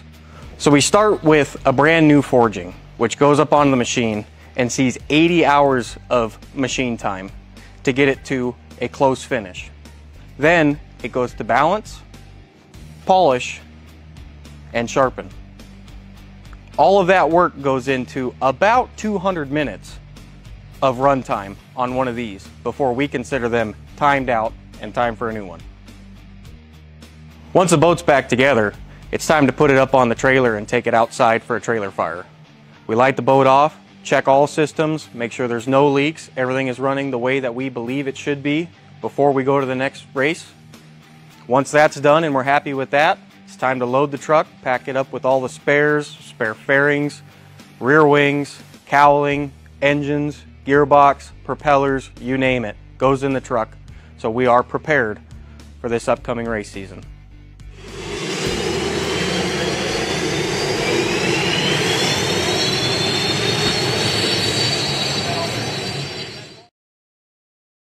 Back here on the start-finish line tower at the 2024 Madison Regatta and the Indiana Governor's Cup. Brad Luce here. We are about to start qualifying with our H1 Unlimited hydroplanes. We've got boats in the water, and I have a special guest here with me. It is my great pleasure to welcome to our broadcast here.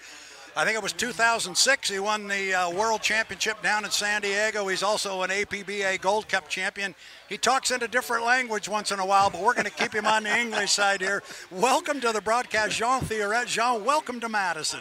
Thank you, Bruce, for having me here this afternoon. You know, it's good to be here, good to be in Madison, and I'm sure we're going to have some good racing today. We are going to have some very good, we've already had quite a bit of action on the water here. Yeah. It's been good. We've had testing with our pro lights, our Grand Prix boats. I'm sure you watch that very closely. Yes, that's near and dear to you. Yes. But now it's time for the big dogs to come out here. We saw some laps. We saw only one boat, and it's this one, the U9 Beacon Plumbing, get north of 150 miles an hour. You know this course very well. You probably too well in some spots. There's a part down there to your right you'd probably like to forget about. Yeah, I swallowed a bit of it. Yeah, you certainly did. But I'm looking out now, and I'm seeing a little bit of wind now starting to blow up the race course a little bit stronger. What's that going to do to these guys? Well, it's going to slow them down a bit, you know, especially on the front chute there, because I think the wind's going direction of the bridge there. So it may slow them down a bit, but, you know, we had a couple of boats go out this morning testing, and some of them did really good, and some of them not so good. Yeah, some of them, like the U91, we didn't quite yet find out what's going on down there, but it wasn't their best showing. Yeah, exactly. They got problems, I think, with fuel controls. And JMK also went out, what, a lap and a half, I think? And I know I talked to JMK, and he said they changed skid fins, and they put their old skid fin back on, and hopefully it'll be much better for the qualifying. It's good. One of the things we've brought into the sport since you were driving is these drones. Look at this drone shot we got going here. Isn't that something? It's amazing. The shots are so clear, you know, close, and you can't even see the driver in the cockpit there. So that's really nice. You know, I think it's a great addition for the sport. Well, and it has certainly helped our officiating team here down to our left. Yes. And last night, the crew here on the live stream team, these folks standing behind us here, this is the brains of our live stream. They were up in the hallway shooting footage last night, making sure we had instant replay ready to go. Yeah. And this is what we do first and foremost, is the live stream team supports our officials. But once we get done with that and we're giving them what they want, then it's give it to the fans. Exactly. That's part of it. There's a drone. Oh, you can see the drone down here as we look off the dock. There's a drone sitting just off the front left corner. Yeah, 10 feet over the boat. Yeah. Now he's going around it.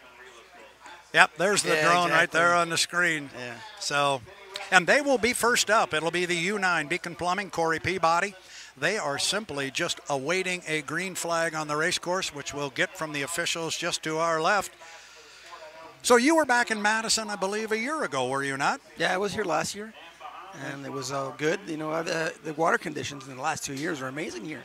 Yeah. You know, we always get trees floating down the river and and wind and bad, you know, and rain. And we got some rain this morning, of course, but I think the water is going to be really nice again today and tomorrow. Well, let's hope so. It looks good right now, and like I say, I think we're just awaiting a green flag on the race course. We saw a lap north of 150 miles an hour earlier, and that was in testing. Now it counts. Yeah, that was the Beacon Plumbing that did the 152. That's correct. Yeah. That's correct. And what Andrew did, what, 149, I think, this morning? I think that was right. We only had the one boat, this one north of 150. Yeah. And I think the bucket list did 149 also this morning. Yes, they did. They were. I think it was 149.7 and a 149.4. Yeah. That bucket list is quick. It's very quick. Yeah, it's a nice ride. I was watching him this morning testing and this beginning this afternoon, and that's a really nice ride out there. You know, I think Dustin doing a good job driving it, and hopefully he'll be successful sooner or later. We keep saying their day is coming. Poor Kelly Stockland, he's been around the sport for so long and been involved as an owner for a number of years, and one of these days that victory's coming. And I keep saying fans are tired of me hearing me say it over and over again, but one time for them and also for Scott and Shannon Rainey, the day's coming that they're going to get the win, and when they do, I hope I'm there, because they're going to close down the pit area, and that's going to be a party. Yeah, those teams are working really hard, you know, to improve the equipment, and you know, Scott's got the new sponsor this year with Mercury Coffee, and I think it's amazing. You know, the rig looks really nice. You know, it's all painted and refreshed, and it looks really professional. Well, and you're kind of hanging with the Rainies this weekend, right? Exactly. And have you met all of the folks from Mercury's Coffee yet? Not yet. Hopefully we'll meet them later today or tomorrow. Well, I met them at the test session out in Tri-Cities at the end of May, and it is just a great group of people. You're going to love them. And they are so on board with this right now. They're boat racing fans from the grandpa goes all the way back to the early 50s, and he and I were talking about boats back then and boats in the 60s, and then the dad and the grandsons. Yeah, it's a lot of fun. So yeah, this is a family business? Or? Yes. Okay, good. And it's based out of Bellevue, Washington, right across the lake from Seattle. And, yeah, they are all in. Well, that's good. You know, let's keep them happy and keep them interested for a couple of years, hopefully, with us. You know? Wouldn't that be good? Yeah. Wouldn't that be good? So we're just awaiting a green flag on the race course. The officials are here.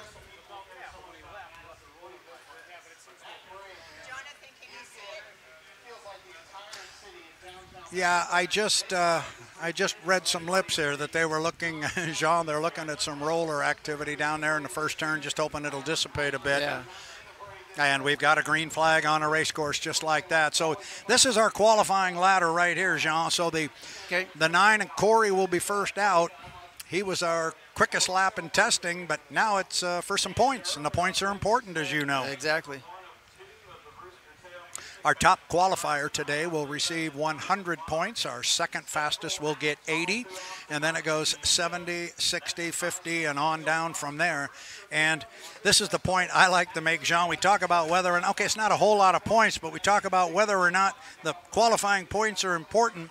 Last year, Corey scored 5,200 points and was second in national high points. His teammate, 5,284. He only beat him by 84 points. Exactly. So, and there's 100 laying here right now. Exactly. So every point's important. It does. It really, truly is. And these guys didn't get any down in Guntersville. Exactly. They lost both their speeds to a fuel flow violation. So yeah, Corey had a hard weekend there in Guntersville, so hopefully he'll, you know, their team will get things straightened out. And so far, it's looking good. They qualified, you know, in testing this morning.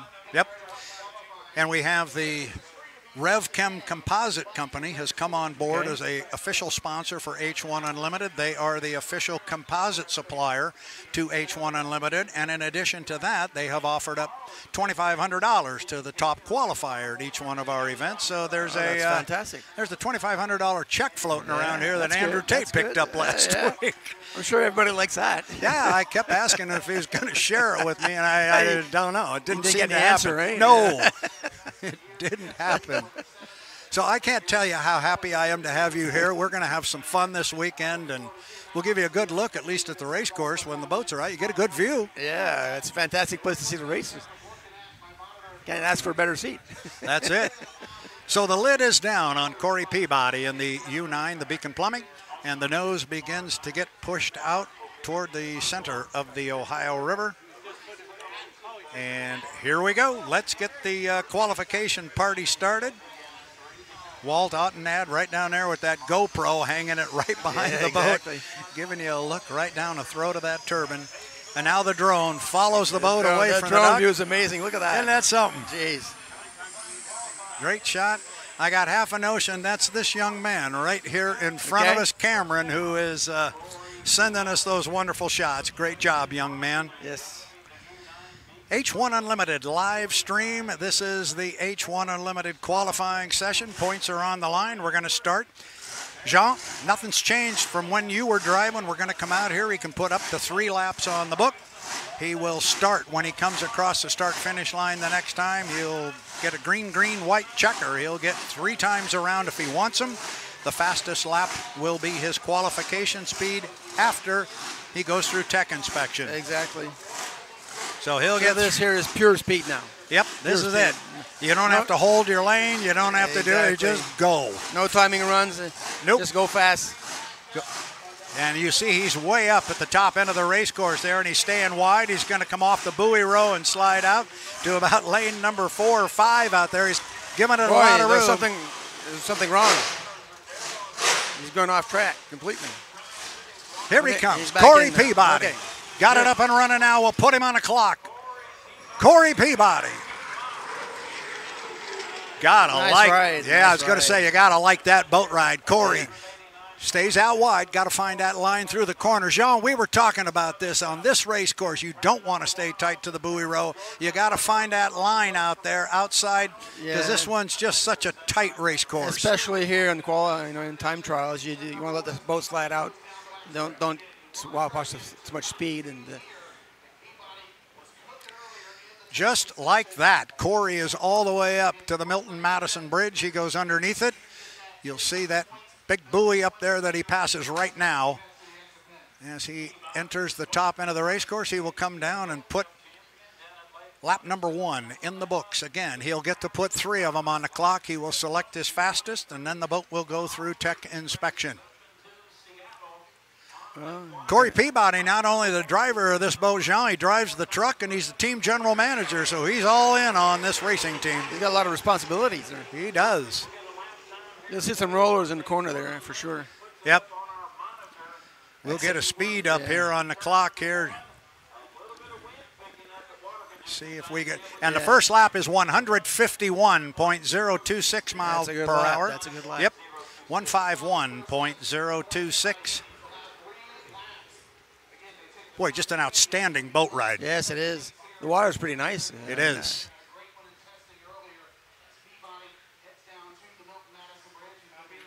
Don't have to tell you this. This is our oldest boat in our unlimited fleet. Of course, it's been rebuilt many, many times to keep it fresh, but this one was originally built in 1992. Yeah, the Campbell boys are doing a pretty good job, keeping that thing updated.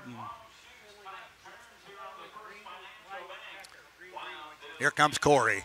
He'll come down and put the boat is just solid as a rock on the water. Peabody getting a great ride. U9 Beacon Plumbing, first lap at 151.026. They'll pop it right up here for us or down there. You get a good look there from the drone of his line through the corner. Yep. A little bit quicker, 152.542, so about a lap and a half faster, or excuse me, a mile and a half faster that time. 152.5. Corey goes underneath the bridge. This is the first boat on our H1 qualification ladder. This is for the 100 points and the RevChem Top Qualifier Award. If he can put it on the books and post it and have it stand, checkered flag flies. This will be the completion of his third time around. It is Corey Peabody. How about that? Yeah, nice boat ride. I think they made some changes between Guntersville and here. Yeah. Now the big one for them down there in Guntersville, well, they couldn't get through tech inspection, and he backed that one off just a little bit to 151.860. So, but that second lap's a good one, John. 152.542. That's a lot of speed for Madison. Yes. This is a very long course and tight course, so you wash out a lot of speed in the corners. You know, and we talk about this course, and you say especially for Madison, it's so long and it's so narrow, and it's just the exact opposite of what we were on down at Guntersville, where it's so short, but it's so wide. We have 2,000-foot corners going across. But I know you're aware of this, but I love to write this down. They had an average heat speed last year of 162.9. That's unheard of. It's incredible. You know, That's they're breaking the 170-mile-an-hour speeds in qualifying, you know. We hadn't seen that long time. No. Especially with restricted fuel. Absolutely. Yeah. Absolutely. So next up on our ladder is Bucket List Racing. It's the U40, a lot of Tennessee orange down there at the dockside in front of us, and Corey Peabody.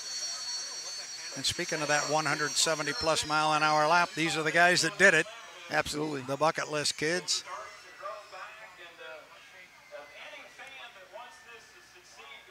As you see Corey come back to the dock, you can see down there in front of him on the dock is the U11, Miss Mercury's Coffee. They are in the water. They will go next after Bucket List.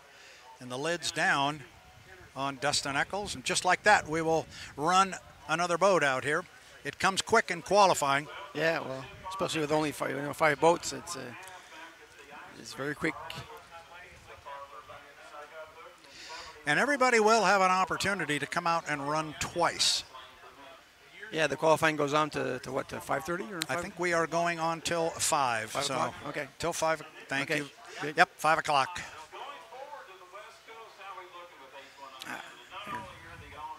See, we got those guys talking in our ears that make us sound really smart.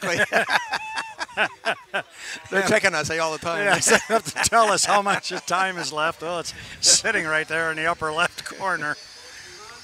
Yeah, look at that. We get that. It's amazing. Oh, God. Cameron, if that's you, it's just awesome. There goes the drone right in front of the boat. And now right behind it. So we got two drones there, one in front, and now you see the, well, you don't see them, but you get the shot from the drone behind. Great stuff. I'm kind of curious, how fast do these drones go? You know, we'll ask them, but I know down in Guntersville when we had to fly them so far across the lake to get to the pit area, the guys were showing me they'd set them about 10 feet off the water, and I was seeing 32, 33 miles an hour. They were just zipping across. Yeah, exactly. But I don't know how fast they'll go. I know they make some that are really quick. So it's Dustin Eccles away from the dock. He is in the U40, the Bucket List Racing. He will come out here and make his qualification attempt. The boat finished third in national high points a year ago with 4,181 points. And when they come out west, Jean, they're going to have that yellow and blue sponsorship of the Flavor Pack. The Flavor Pack's back? Yep, they will be back good. on board for Tri-Cities and Seattle. Good. And he's going way wide off the top end, going to get a good run at the start-finish line. You said he had a great boat ride this morning. Yes, he did. Let's see if he can continue it. Dustin Eccles, Bucket List Racing, will put him on a clock for his first of 3 times around the race course. He's definitely chosen a wider line than Corey Peabody did. Yeah, he's probably going to go touch the apex and let it slide out after. Yeah. And just like that, he is off the corner. Now, some of our fans, Jean, may notice here, these guys are running with the saltwater scoop on, and I think that's because of our new start procedure where the boats can now drop below 80 miles an hour, and so some of them, we're seeing that also on the U1, the Beacon Electric, when they get out here, but Guys are still playing with that new start procedure, but right now it is go fast, turn left, take the race course, any part of it you want, and qualify as quick as you can. I think the second corner is getting rougher now. Up at the top end? Yeah, exactly. Yeah. Here comes Dustin. Picking him up and laying him down. He's got one in the books.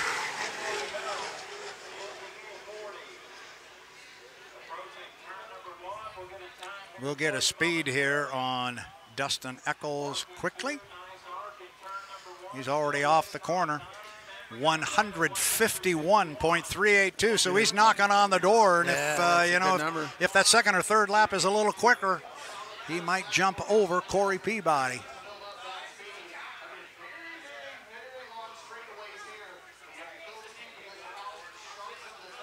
That's a long way up that back chute, isn't it? You got time for a coffee? A Mercury's coffee, we might say. There we go. All right, he tightens up a little bit on the top end this time. Maybe that'll save him just enough to jump over Corey Peabody. Get a good look right at the bow of that boat, looking right underneath it, and see how he rides on a cushion of air. It's Dustin Eccles out of Snohomish, Washington. Driving a bucket list. He's got 2 in the books. Nice and stable. See if he's able to run a little quicker this time. First lap, 152. Oh, 154. 154.6 miles an hour, and he pulled his foot. Yeah. I think they liked that speed and said, let's bring it in.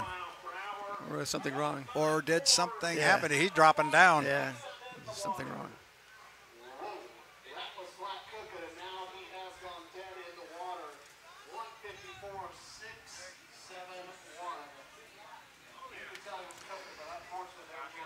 Yeah, unfortunately, he's not going to be able to run lap 3, but lap number 2 is a beauty. Hopefully it's nothing too severe there.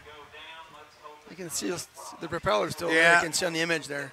That's what I was looking at, too, to see if there was a hole, perhaps, in the top of the wing. One other indicator of that is you guys driving, when you think that happens, you get out of the boat and you walk back and take a look. Exactly. Is it still there?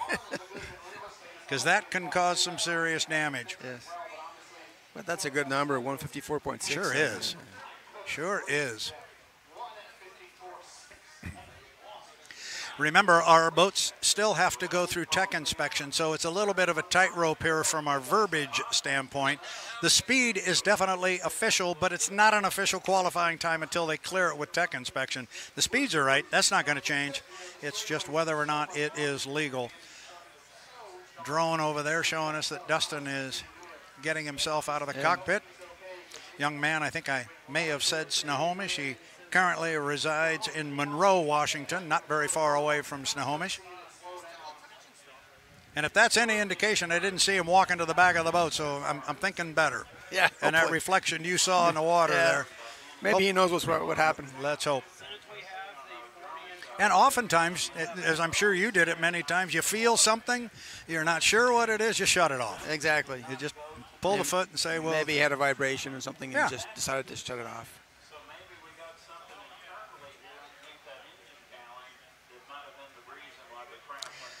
And I think we're getting some verbiage in our ear, and it looks like he, Dustin Eccles, is, if not in the center of the race course, he is awfully close to it, looking at the buoy just upriver from him.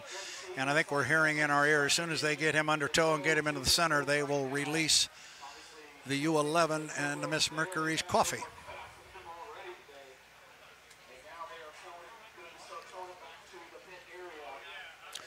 So Corey Peabody, 152.5, and Dustin just laid down a hot one, 154.6, just a hair over 2 miles per hour quicker. No question, that orange one's fast. Yeah, it's been fast, all year long, and it was fast last year too. Yes. I was one of the top qualifiers.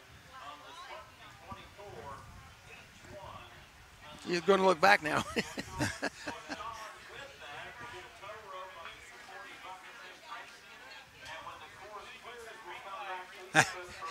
The safety and rescue personnel just tossed him a bottle of water there. I would assume that would taste pretty good. Yeah, cool down a bit. Gets a little hot in there. Speaking of which, I think I'll crack the one I have in front of me.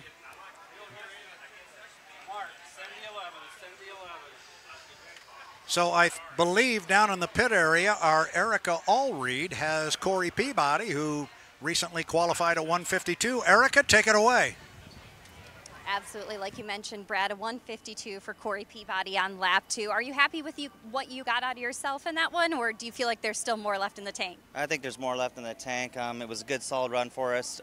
So we're going to put it on the trailer, see what we can do. If there's enough time, we'd like to get back out there. But, you know, with the wind and everything and Dustin going down there, you know, we might only get one round, but we'll see. 152 is good, but Dustin just turned to 154. That's all right, but we'll see what happens. Best of luck to you and the team out there. Thanks so much. All right, thank you.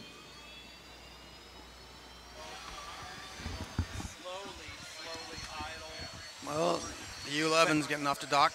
Thank you very much, Erica, for talking with Corey Peabody, who turned a hot lap at 152.5. Was eclipsed by Dustin Eccles, 154.6. Neither has completed the tech inspection, and as soon as we get a green light on that, Jean, we'll pass that along. Yeah. But meanwhile, your good friends Scott and Shannon Rainey and this U11 Unlimited Racing Group with this brand spanking new sponsor, Mercury's Coffee Company. Good folks, and this guy, this Jamie Nielsen guy, this kid can really drive. Yes, yes. He's got. I believe he's the ace in the hole, you know, there.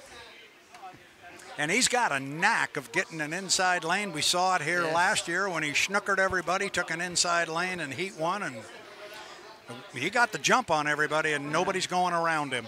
Well, the new starting procedure, I think, will help him out. You know, I think he's got the ability to do that. Yep. And we just got word that Corey Peabody in the U9 has cleared tech inspection, so that 152.542 is going to stand as a legal, and that's the first time they've qualified legal this year. They lost them both last week. Yeah, that's exciting for him. Yep, that's good news. Yeah. So it is the U11 Mercury's Coffee. Jamie Nielsen going to put him on the clock. Again, another solid boat ride, John. I like it.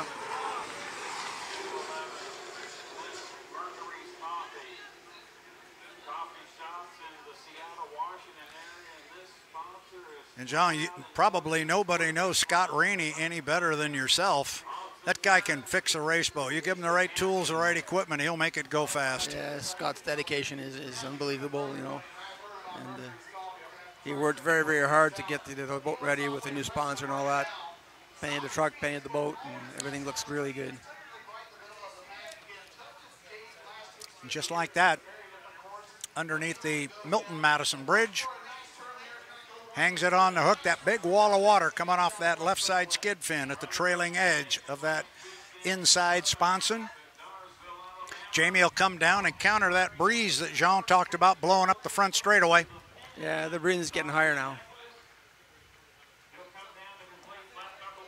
Looking good. Yeah, Jamie good Nielsen.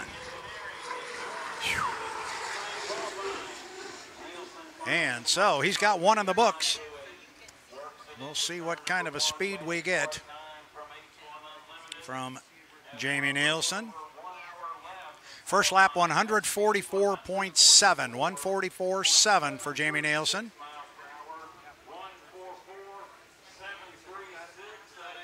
And he has pulled his foot out of it, Jean. He's either not happy with it or... Yeah, there's something he's not happy about. Yeah, so he's going to try to bring it back in, fix it up, and go again later. And as we said a little bit ago, yet if it stands and it clears tech, it's legal. He's officially qualified, but that boat is capable of much more than 144 miles an hour. Absolutely. So Jamie's going to bring it home.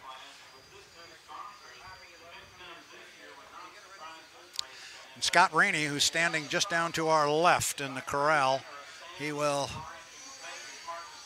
suspect perhaps that came from him. They were communicating. Let's take this opportunity and throw it down to Taylor Evans, crew chief on the U40 Bucket List Racing. Erica, if you can hear me. Thanks so much. Yeah, Taylor, unfortunately we saw Dustin dead in the water there, but that wasn't until after spinning a 154 lap. So what's your analysis of what happened and where do you go from here? You know, he felt a slight vibration, and we're playing it pretty safe. We got a long weekend ahead of us of racing. So we're keeping our spirits high until we get back and take a look at things. The boat ride was great, and like you said, we clicked off a pretty good lap. So, you know, you feel anything out of sorts, back it down, bring it back in, and we'll reassess and go out again. Well, thanks so much. We look forward to seeing you in your second attempt out. Thank you very much. Thank you. Great job, Erica. Great job with the interview with Taylor Evans. And they've got to be happy sitting there with that 154 right now. Well, Taylor was just saying they had a vibration. That's why Dustin Is that what it was? Yeah. I didn't catch that. I'm glad your ears are better than I am. When you get older, it gets worse. I'm just pointing that out to you. But exactly what we thought. You feel something, just shut it off. Exactly. And so before something happens. I'm sure that's why Jamie brought it back. There's something he didn't like, and he brought it back. They're going to fix it up. So now, next up on the ladder is our defending national high points champion, J. Michael Kelly, aboard the newly minted U1 Beacon Electric. Nice paint job on that, eh? Isn't that something? Yeah, it's flashy. Yes, it's got some splashy color on it there. Daryl Strong, who was just here a moment or two ago. In fact, he's standing down here to our left. Yeah, go ahead and sit down. I get too nervous. I can't. I have to stand and watch this stuff. But yeah, next out on the water should be the U1, the Beacon Electric. What a year he had, John. I'm sure you can appreciate this. When we went to Seattle, our final race of the year, we didn't go to San Diego. We will this year. But our final race was in Seattle, and the National High Points Championship for the team, National High Points Championship for the driver, the APBA Gold Cup, and a win on Lake Washington all came down to 5 laps on the Ted Jones race course. That's it was amazing. the race of his career. Yes, that's amazing that, you know, everything was so tight in points that, you know, you determined the championship at the last race and at the Gold Cup in Seattle. Yeah. You know, it's hometown for Beacon Plumbing and Beacon Electric. And you know a little bit about that organization. Yeah. And Mr. Cahill is a good friend of mine. And, I know he loves the sport so much, and it's so good that he's involved in the sport with both boats. He does. We had a couple special honors that were bestowed upon him at the H1 Awards Banquet last fall, and I was fortunate enough to MC that event, and I got to know him better. I knew who he was, and we'd shake hands and say hi, but got to know that man a little better, and it was very clear the passion he feels for H1 Unlimited racing. And it was his second Gold Cup. Yes. The first one with me, and the second one with JMK. So, yes. Yeah. So very, very good stuff. And we see a little bit of a hot start there out of the 1, but JMK. Boy, talk about a competitive driver. This guy has got the fire. He'll drive anything if it'll go fast. Even if it doesn't go fast, he'll drive it. He'll race you with it. He drives all summer long, all sorts of classes, outboards, inboards. He loves his outboards. I don't think he'll ever get rid of driving those. Keeps him on his toes. Yeah, now he's got his kid coming up. Carson is. He's doing pretty good, too. Oh, boy, is he ever. And they were both inducted into the Hall of Champions a couple of years ago together, and it was the first time since 1974 that had happened. And honestly, I have no idea why I know that, but it's a fact. And yeah, Carson's going to be pretty good. But right now, it's all about Dad. Yeah. Dad out there again, a saltwater snorkel on this one. JMK came out, and I think, as you said, he only turned about a lap and a half, and the front end was flying on it. And exactly. They tried another skid fin. They didn't like it, and so they're going back to the original skid fin now. So we'll see if this doesn't help us out with a little bit better boat ride. J. Michael Kelly, defending National High Points driver champion, team champion, APBA Gold Cup champion. This guy had it all in 2023. And he right now is second in National High Points in 2024. He'd love to leave here, and look at him pick up that left sponge, and it's just hanging off the water there. He's got a nice ride now. Boy, much better than what we saw earlier, yes, that's for sure. Absolutely.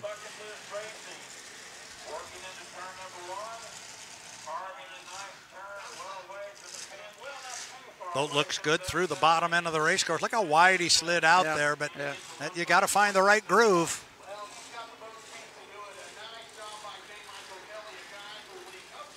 And that's a hull you spent some time in. Yes, that was the old Elstrom Hall. Yes, yes, absolutely. I was just thinking of that. The whole we won the Gold Cup in 2015 in Tri-Cities, and then it was taken away for a DMZ. Yeah, I remember that. Yeah. I unfortunately interviewed you, and I remember coming up and apologizing for that. Oh, I do remember that day.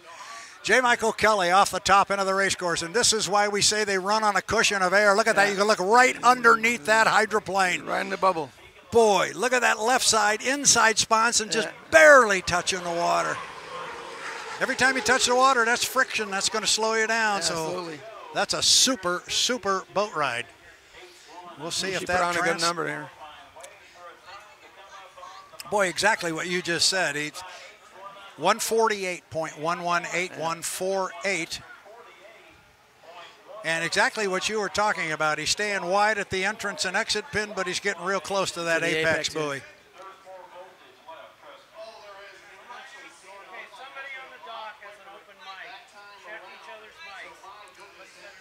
Top end, J. Michael Kelly. He is in lap number 2 of 3. He will come down to pick up another green flag, or he'll get a white flag on this one with one more to go. And the white flag, you see it there in the lower right corner. It waved up there a little bit. Boy, what a boat ride.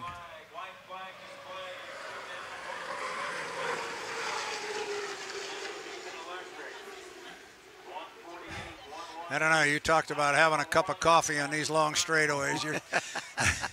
You guys, look how close he came to that buoy, then slides it out. Tighter, definitely, and a little bit quicker this time, 149. 149.189, sniffing that 150 mark. Yeah, hopefully he'll break that 150.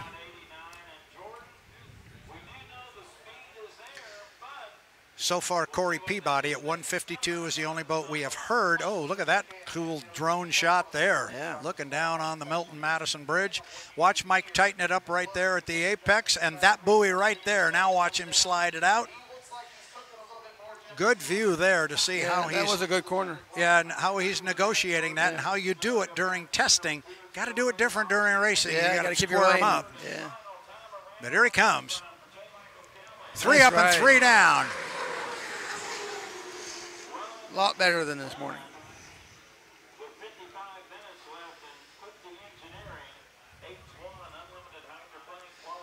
There you go. 150.045. 150.045. So not the top, but I think he'll be happy with that. Yeah. Tell you what, Jean, we're going to throw it down to Erica Allreed. I think she's standing by with Jamie Nielsen. Erica, take it away. Jamie, you now have a testing session and qualifying in the books. So how are you in the Miss Mercury's coffee boat feeling going into the rest of the weekend here in Madison? Definitely feeling a lot better than our first test run. So had some handling issues that first time out, but I think we definitely got those resolved on that last qualifying run there. Now we got to find some speed. So got the boat handling really well. Now to find some speed for Miss Mercury's coffee. Looking forward to seeing you back out there. Thanks so much. Yeah, thank you. Erica, great job grabbing Jamie Nielsen after a quick lap, although it wasn't at 144.7. Then he pulled the boat off the race course and brought it in. Jean, you got better ears than I do. What did he say? I didn't hear nothing no, this you time. Didn't get it. The mic was too far away. I wish I could have heard what he said. Have you noticed behind us how we're hearing that? Nick here is leaning way forward and putting his mic next to his computer until such time as we can get Erica piped into our headsets. Hey, you do what you got to do, right? Exactly. That's what you do. So we got one more boat. Pretty soon. One more boat to go. And now here's some guys that have had some issues here today. The U91, the Goodman Real Estate, Andrew Tate. But I know exactly what you guys say is apparently we've got a black flag on the race course. The officials are going to look at something before they send out the 91. But you guys always have these comments that, well, yeah, I mean, if you're going to have trouble, have it on Friday. Don't have it on Sunday. Absolutely. And those guys with Mike Hansen down there and that Brain Trust, they'll figure it out. Absolutely. They will indeed figure it out. Andrew was telling me they had the fuel control issues last week in Guntersville. That's why before the start there, he went down completely and picked it back up. And fuel controls have the tendency to do that sometimes. Yep.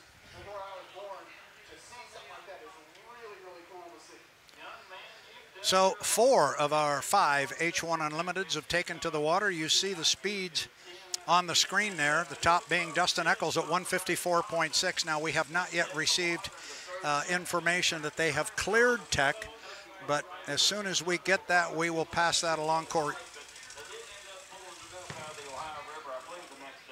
Yeah, we're being told that so far only Corey Peabody in the U9. He was our first boat out, so you would expect he would be the first to get the information on.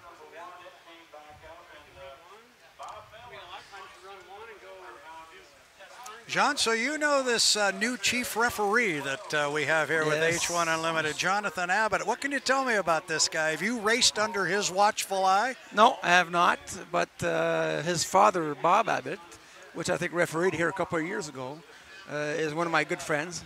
Did I hear you were in the wedding? You were best man. Yes, I was best man to Bob. He told me that. Yeah, I know Jonathan since he was a baby. Really? And he's been working with HRL for many, many years now as a referee. He's got lots of experience as a referee, and I think this will be a great addition for H1.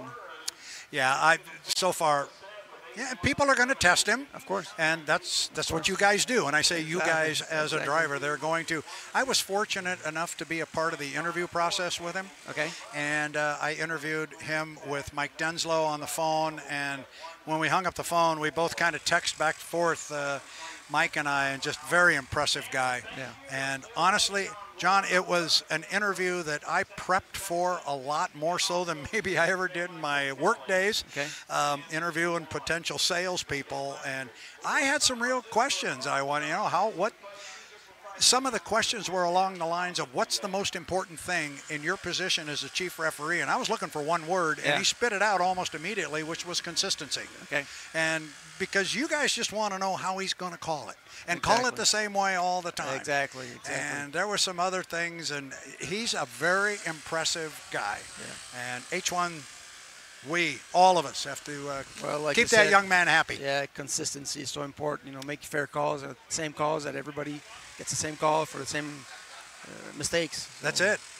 That's it. So I'd like to take this opportunity to remind our fans, and not so much those watching at home on the H1 Unlimited YouTube channel, but we know we've got folks here on the shoreline that are watching our YouTube channel. So from the Madison Regatta and H1 Unlimited, for the safety of the drivers and their crews and all of the attendees of this event, please do not operate any drones over the water during the event that will interfere with the officiating drones working for the H1 officiating team. There is a lot of FAA clearances that have to take place for us to fly these drones here. There's quite a process that we have to go through to have the right to fly these drones, and it's very, very important that no other drones enter this space. So we appreciate it if you will abide by that rule and not bring your drone here and put it where it might interfere with what we're trying to do. And H1 Unlimited and the Madison Regatta, thank you.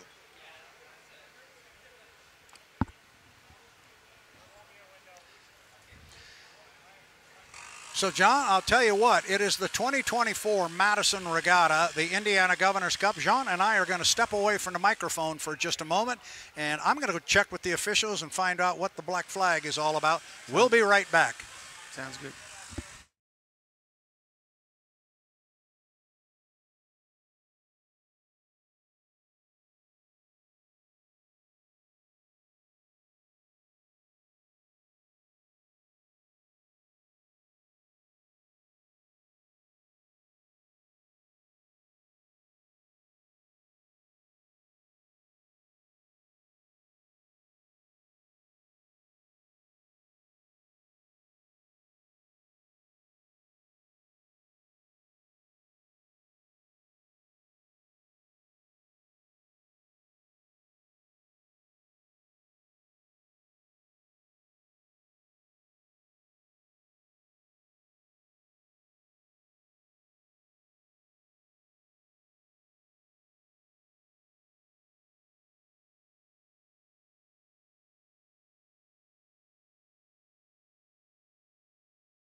Back here on the start-finish line tower, Jean, I wish it was always that easy. I went down to talk to the officials here off to our left about why we had a black flag on the race course, and before they answered, they said green flag.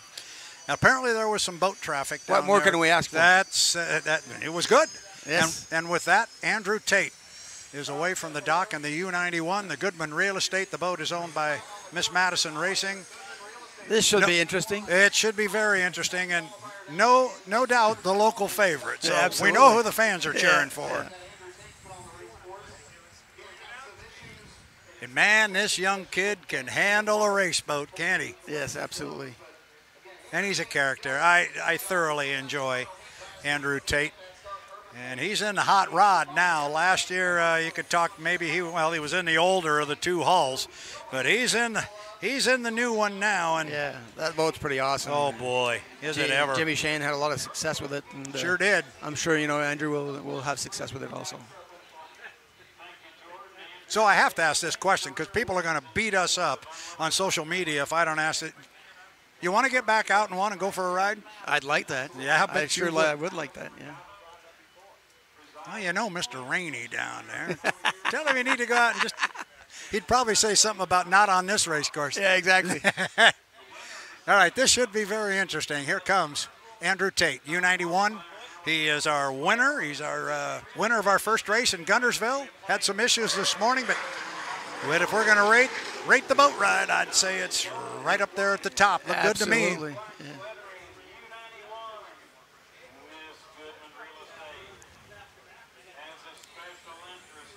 See how quick he can get off the corner and then just let her rip down these long straightaways. That's where this boat is so strong coming off the corners. It accelerates so well. Andrew Tate on the first of 3 times around the race course. Top qualifying speed so far is Corey Peabody, Dustin Eccles at 154.671. See what kind of a line Andrew decides to take. He's out a little bit wider than a couple of the other guys.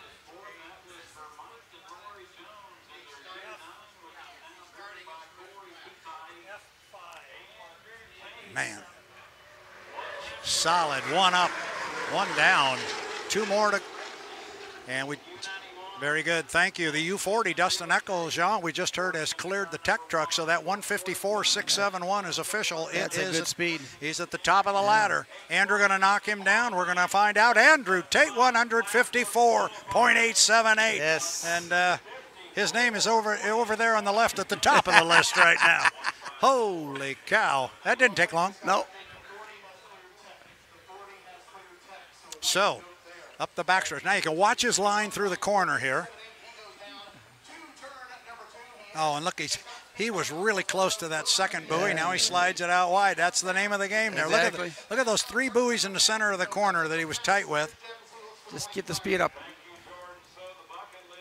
Look right underneath the boat. You can see the propeller shaft there. Man. He makes it look easy. He does. Well, he's in there having that cup of coffee we're talking about. Coffee and a donut while you're doing $1.85. Nothing like it. 157.370. Holy cow. And it's about time to start peeking into the record book here. Yeah. And we've got them in the back here and start seeing what kind of numbers show up.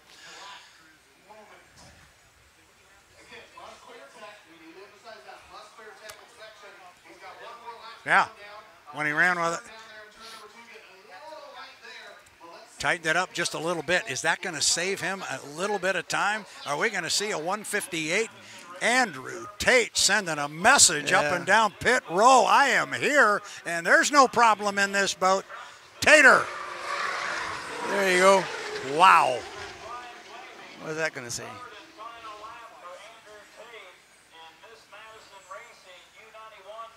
We're all staring at the screen here. Exactly. We're all at 156. So lap number 2, 157.370. Again, the boat's got to go through tech inspection, but that last lap was a bit tighter. That's why it slowed him down a bit. Yeah. I'm going to see just if I can't get lucky here. That's probably a record with restricted fuel. Let's see what we got. So we go to 2.5 minute Tri-Cities, Detroit, San Diego. Gunnersville, Madison, 2-lap average. 6 mile heat, qualification lap. That's something's, oh, that's a 2-mile race course. Where is the 2.5? Oh, here it is. Yeah. So 166. Yeah. But you're going all the way back to 1993. Exactly. So that's the unrestricted fuel. Yeah, the fuel restricted lap. We don't have it broken out different than that, but we have seen a 160. I don't care what it is. Pretty darn fast. Fast, freaking fast. Yeah. They got their problem solved, haven't they? Yeah, notice that. Gonna thank our Mickey Washburn for that great shot from the dock. During the last 3 or 4 months, we hired some crackerjack young cameramen, and they do pretty good. Yeah, it does an amazing job. Mix it in with these guys flying the drones, and that's awesome. Mickey there at the top of the screen, getting that shot. Those shots are, are so much nicer. They're so clear. They are. It brings a different perspective on the sport. It sure does. Yes. H1 was fortunate enough to, we picked up 5 brand new drones, state-of-the-art drones. And then, but I learned in Gunnersville, without these guys, you got to have the right pilots. Oh, absolutely. And this guy right here in front of us, he could fly this thing around your house and do about 30 miles an hour and never touch the wall. Yeah. you and I probably not so much. No. I saw competitions on TV of flying drones there. Those guys are pretty awesome. Good stuff. So we still got 41 minutes left in our qualification session as we watch Andrew Tate come out of the boat and thank and congratulate his crew members. The 11's on the slings, got the slings on, so they're probably going to go back out. Well, they came out and only ran that one lap, that 144. And the boats do have an opportunity to come out a second time. And again, I want to bring up the fact right on the lower, right at the bottom of the fairing on each boat is the RevChem Composites sticker for their support in our sport. They are the official composite. All right, I think we're going to get, okay, I was going to say we've got our camera person there following Andrew Tate, so we're going to look on the screen there and see if we see. Where's Erica? I see Erica there. Yeah. She's walking away. Erica, the other way. Sometimes you just get a little too much information. But Erica's waiting. Mickey will, I'm sure, grab Andrew and bring him up. Tell us just how. And I think he is indeed walking that way. So we'll get it in our ear as soon as Erica Allreed is ready with Mr. Tate.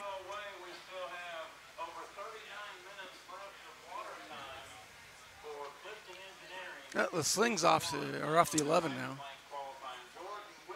Yeah, we've got nobody that has moved, so I think we're getting close to having Erica with Andrew Tate as we're inside 40 minutes left on our qualification ladder.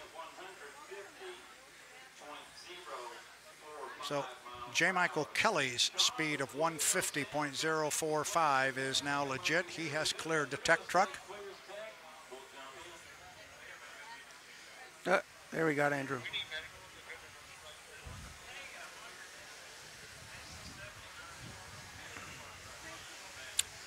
As Jean just said, I think Erica is standing by with our top qualifier, at least before the tech truck, Andrew Tate. Erica, take it away. Thanks so much, Brad. With Andrew Tate here. Andrew, a lot of praise coming from the booth after that one as you turn a 157 and top the qualifying board thus far. Where did you find that little extra pace over the field here today? I think we have a fast boat here. The Goodman Real Estate Miss Madison team has a heck of a machine, and it just takes a monkey to point in the right direction. So I couldn't be happier. I mean, we had a little struggle there in testing again, similar to last week, but most of it was by design, trying to learn what to do and what not to do. But it feels really good to go out there and go as fast as you can go. And yeah, we'll see. It's only Friday though. Well, we look forward to seeing you back out there for the rest of the week, and congratulations on that run. You got it. Thank you. Erica, you're doing a great job down there running around the pit area. Jean and I and all the fans watching on the H1 Unlimited YouTube network appreciate it. It is the 2024 Madison Regatta and the Indiana Governor's Cup. Brad Luce along with Jean Theoret. Nobody is in the water right now with the exception of the Goodman Real Estate, and they're coming back out. So we'll step away from the microphone, take a break. As I said, it's the 2024 Madison Regatta and the Indiana Governor's Cup.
Back here on the start-finish line on the Ohio River here, it is the 2024 Madison Regatta and the Indiana Governor's Cup. Brad Luce here. We do not have any boats headed toward the water at this particular point in time, but those of you watching on the H1 Unlimited live stream may have noticed the update going across the bottom of the screen. The very, very fast laps that were turned in by Andrew Tate and the U91 Miss Goodman Real Estate have unfortunately gone the way of an N2 violation, so they get what is called a TNR, a time not recorded. So what that means is those fast laps were fun to watch and the boat looked great, but those speeds are not going to count. So right now, if you look at the upper left corner of our screen, you'll see Dustin Eccles and the U40, our top qualifier, at 164.671.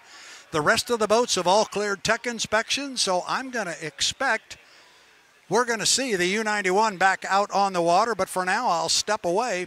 Jean Thioret and I will be back the moment we see a sling head for a boat. We are told the U40 and the U11 will not go out for a second run. I would expect that the 91 guys, I would expect they will come back out, so we'll keep an eye on that. But for right now, with approaching 20 minutes, 21 minutes left in our qualifying session, I suspect we're going to see some activity, but not right now. When it happens, we'll be here. For Jean Thioret, Erica Allreed, Brad Luce saying stand by. We'll be back shortly.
Welcome back to the start-finish line here on the Ohio River in Madison, Indiana. It is the 2024 Madison Regatta and the Indiana Governor's Cup. Looking at the clock, we've got about 16 minutes, just inside 16 minutes of our qualification session left.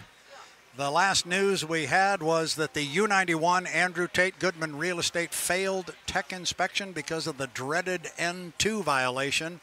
That boat is back in the water. We have been told that the U40, the bucket list racing with Dustin Eccles, will not come back out on the water, and that Jamie Nielsen and the U11, Miss Mercury's Coffee, will not come back out. But it appears both strong boats, Beacon Electric and Beacon Plumbing, and the U91 Goodman Real Estate will come back out. John, not at all surprising to see the 91 and Andrew Tate come back out. Well, they lost those fast laps to the N2. They want some points. Absolutely. You know, I'm sure this is hometown. I'm sure they want that top-notch speed after this day. So they will, I think we have an order. What I have seen is right now the 91, then it looks like the 1, then the 9, and that's the way they've been put in the water in that order. The 9 just now coming off the trailer, and I see a line come off the nose of the 91. There is a green flag on the race course. Yeah, he's going to go pretty soon. So, get that good-looking drone shot one more time. Andrew Tate, Miss Madison Racing, is going to come away from the dock. Last chance to qualify here. They need a good, solid, legal run. Now, in that situation, John, will they go out and play it conservative? Or will they ratchet it back a little bit? I think they'll ratchet it back a bit. You know, probably make a change on propellers and, you know, try to go on maybe at 155 or 156 and make sure they don't go over the red light, because he's got a red light in his dash there. Right. Which tells him about the N2 speed. And he's probably going to back pedal if he sees too much red light.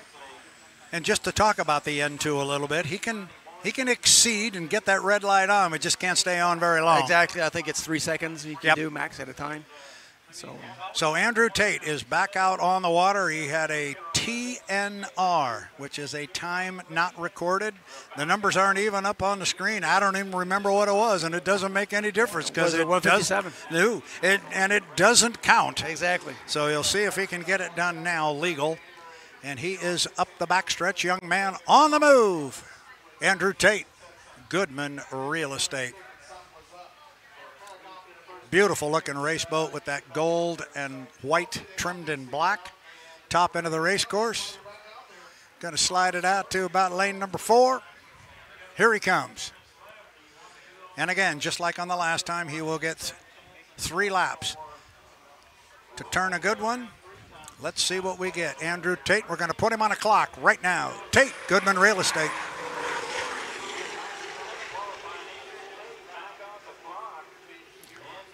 Well, if they made a propeller change, John, the boat ride didn't seem to suffer at all. Man, that's good. I'm sure they got a couple of good ones. Yeah, that's just solid as a rock. Yeah, it is. That boat ride is awesome. And then, as you said, he gets off that exit pin so quick, gets it up to speed.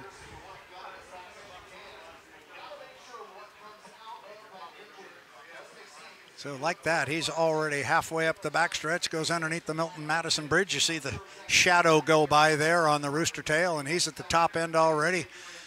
Doesn't take very long to go 2.5 miles in one of these things. Not when you're traveling at the speed he is.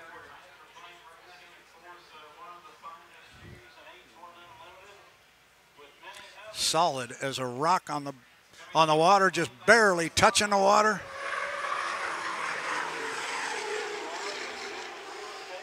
That hull was originally launched in the Tri-Cities of Washington in 2018, and it came out of the box fast.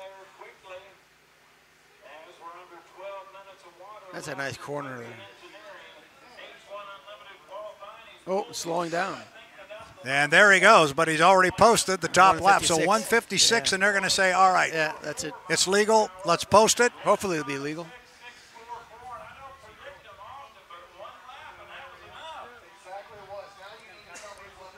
Well, to your point, now tech inspection becomes more than slightly important. Absolutely. So I have to think they are very, very confident that he did not exceed an N2. Looking at the ladder, we should have the 2 strong boats next. Should be the 1 with J. Michael Kelly, who right now sits 4th on our list, although Andrew Tate has not yet cleared tech inspection. And then it will be teammate Corey Peabody, who currently sits at 3rd. That, again, is all based on the fact that Andrew Tate in that lap at 166 will stand. JMK is away from the dock. I'm sure Andrew had one eye on the race course and one eye on the red light. That's kind of how it works. And if you've ever listened to those conversations between the crew chief and the driver and the spotter, it's always watch the lights, watch the lights, watch the lights. Burp it. So the target is 166.6, and the one I'm eyeballing down here is that Peabody character. Yeah. That is a fast boat and a fast qualifying boat. He was our top qualifier here a year ago. But right now, center stage is J. Michael Kelly. U1, the Beacon Electric. He's our defending Indiana Governor's Cup champion. He knows what it takes to win on this race course. J. Michael knows what he's doing.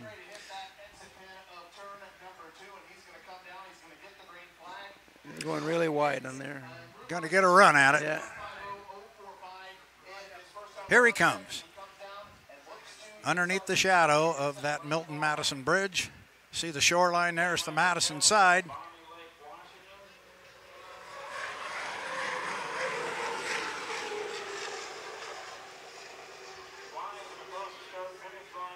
So he is on the clock. Tight to the buoy row with the exception of the entrance and the exit pin. That's exactly what John was talking about.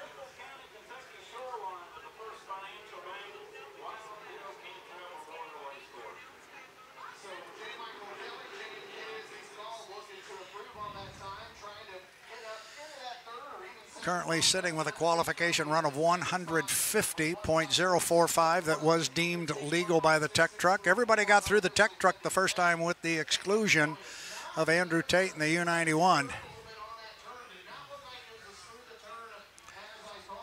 Here comes Mike. He's letting it go wide.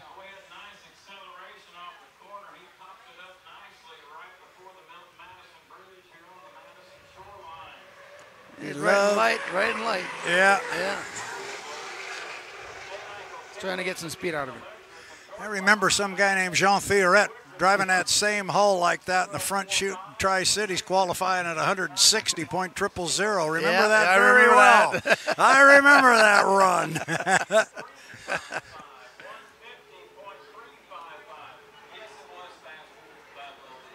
So he upped his first qualifying speed by just a bit to 150.355.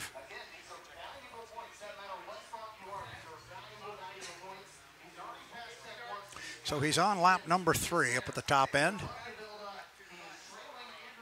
And Mike will keep the RPM up. Here he comes.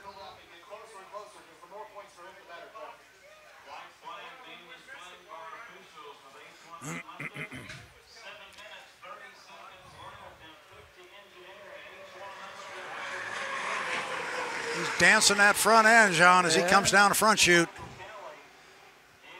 Kelly looking to see if he can eclipse a 150.3. Get a speed here shortly. 150.045, so he backed it off just a skosh there. He lost about 0.3 of a mile per hour.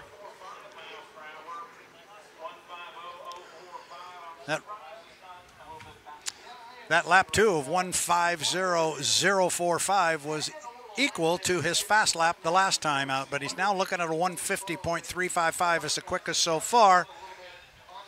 So J. Michael's just trying to find a good lane, get some speed, more speed out of it. Yep, he definitely tightened it up there a little bit this time. Checkered flag you see there flying in the foreground. There's a look from the drone on the inside of the race course. Checkered flag for J. Michael Kelly, Beacon Electric, the U1, and he flies it across. Oh my goodness. I've got to ask, because I remember Mark Evans talking about this, that when you fly the boat like that and it comes off the water, it gets real quiet in there. It does, real quiet. And sometimes, see, 151.065. There you go, 151.065. That's what flying does. Yeah. Oh my goodness. You must just hold your breath. Yeah, it's a feather that thing back down. It's quite a feeling. Undescribable feeling. I'm going to let you describe it, though. I'm not, like I said, undescribable.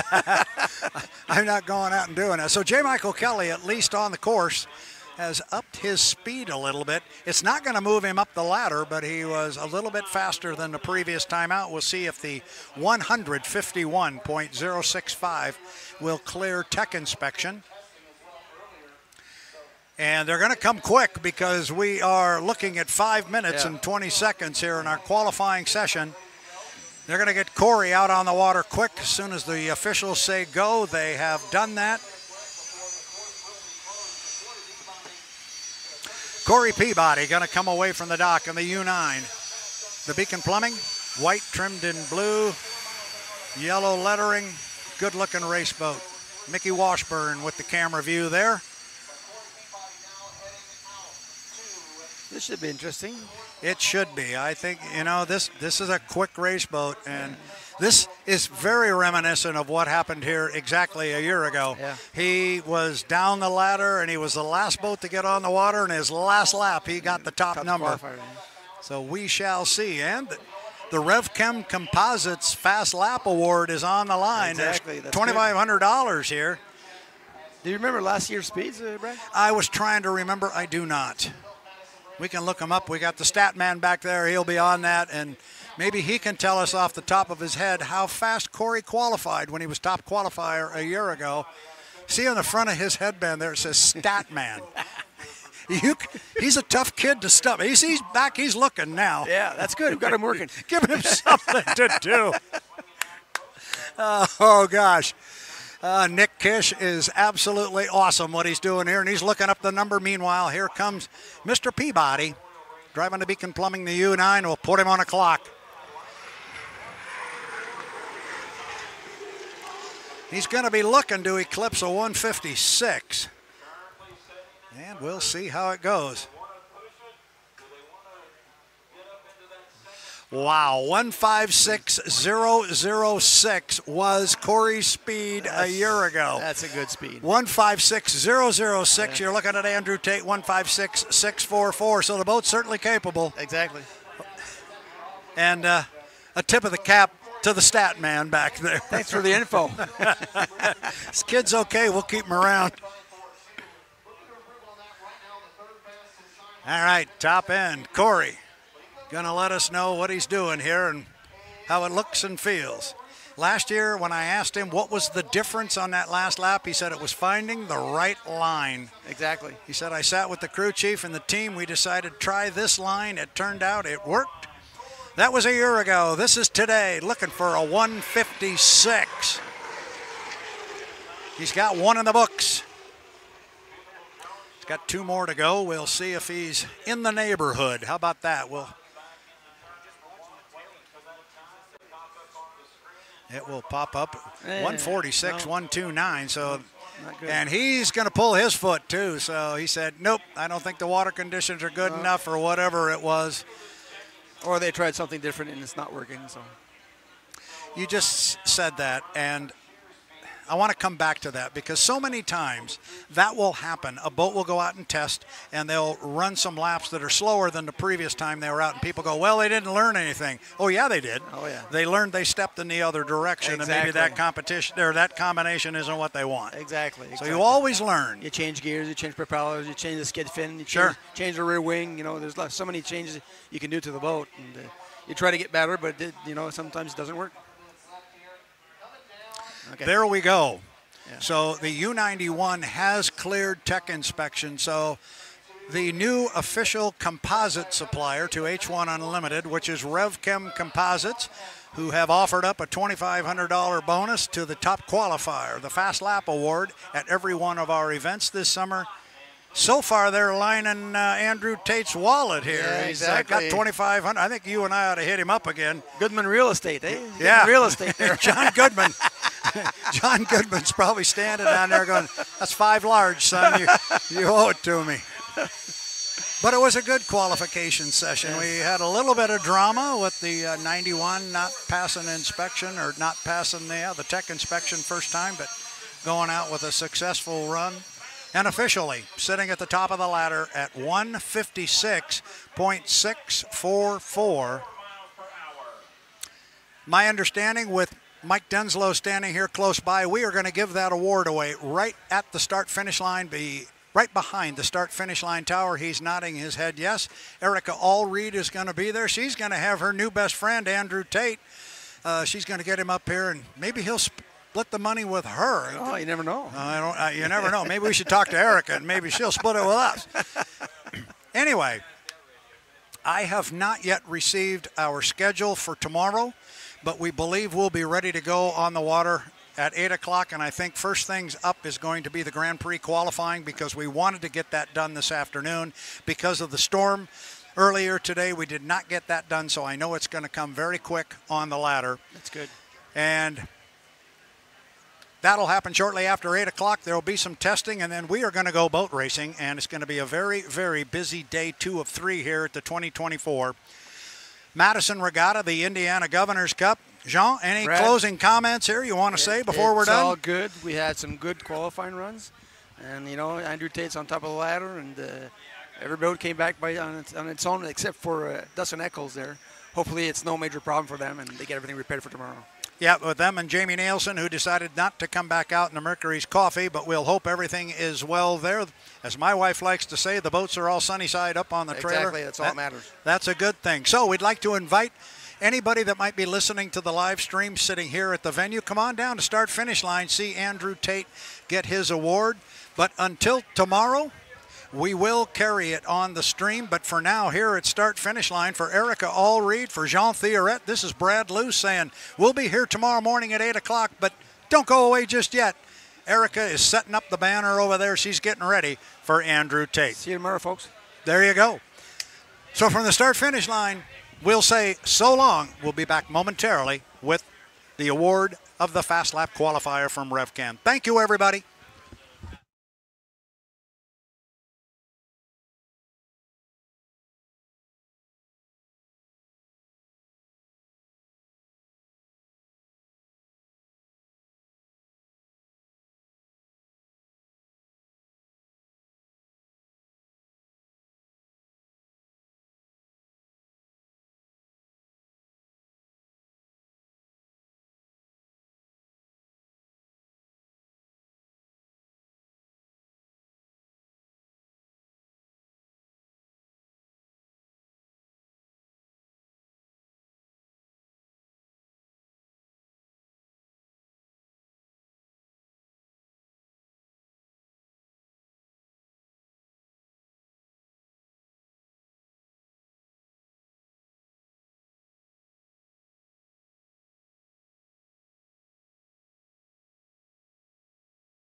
Welcome back to the H1 Unlimited live stream. Right now we've got our fast lap qualifier of Andrew Tate for a RevChem Composites fast lap.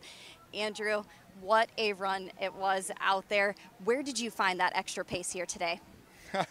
Well, I think I'd like to take the credit, but the Miss Madison teams worked their butt off to give me a great piece of equipment, and you know, hats are off to them.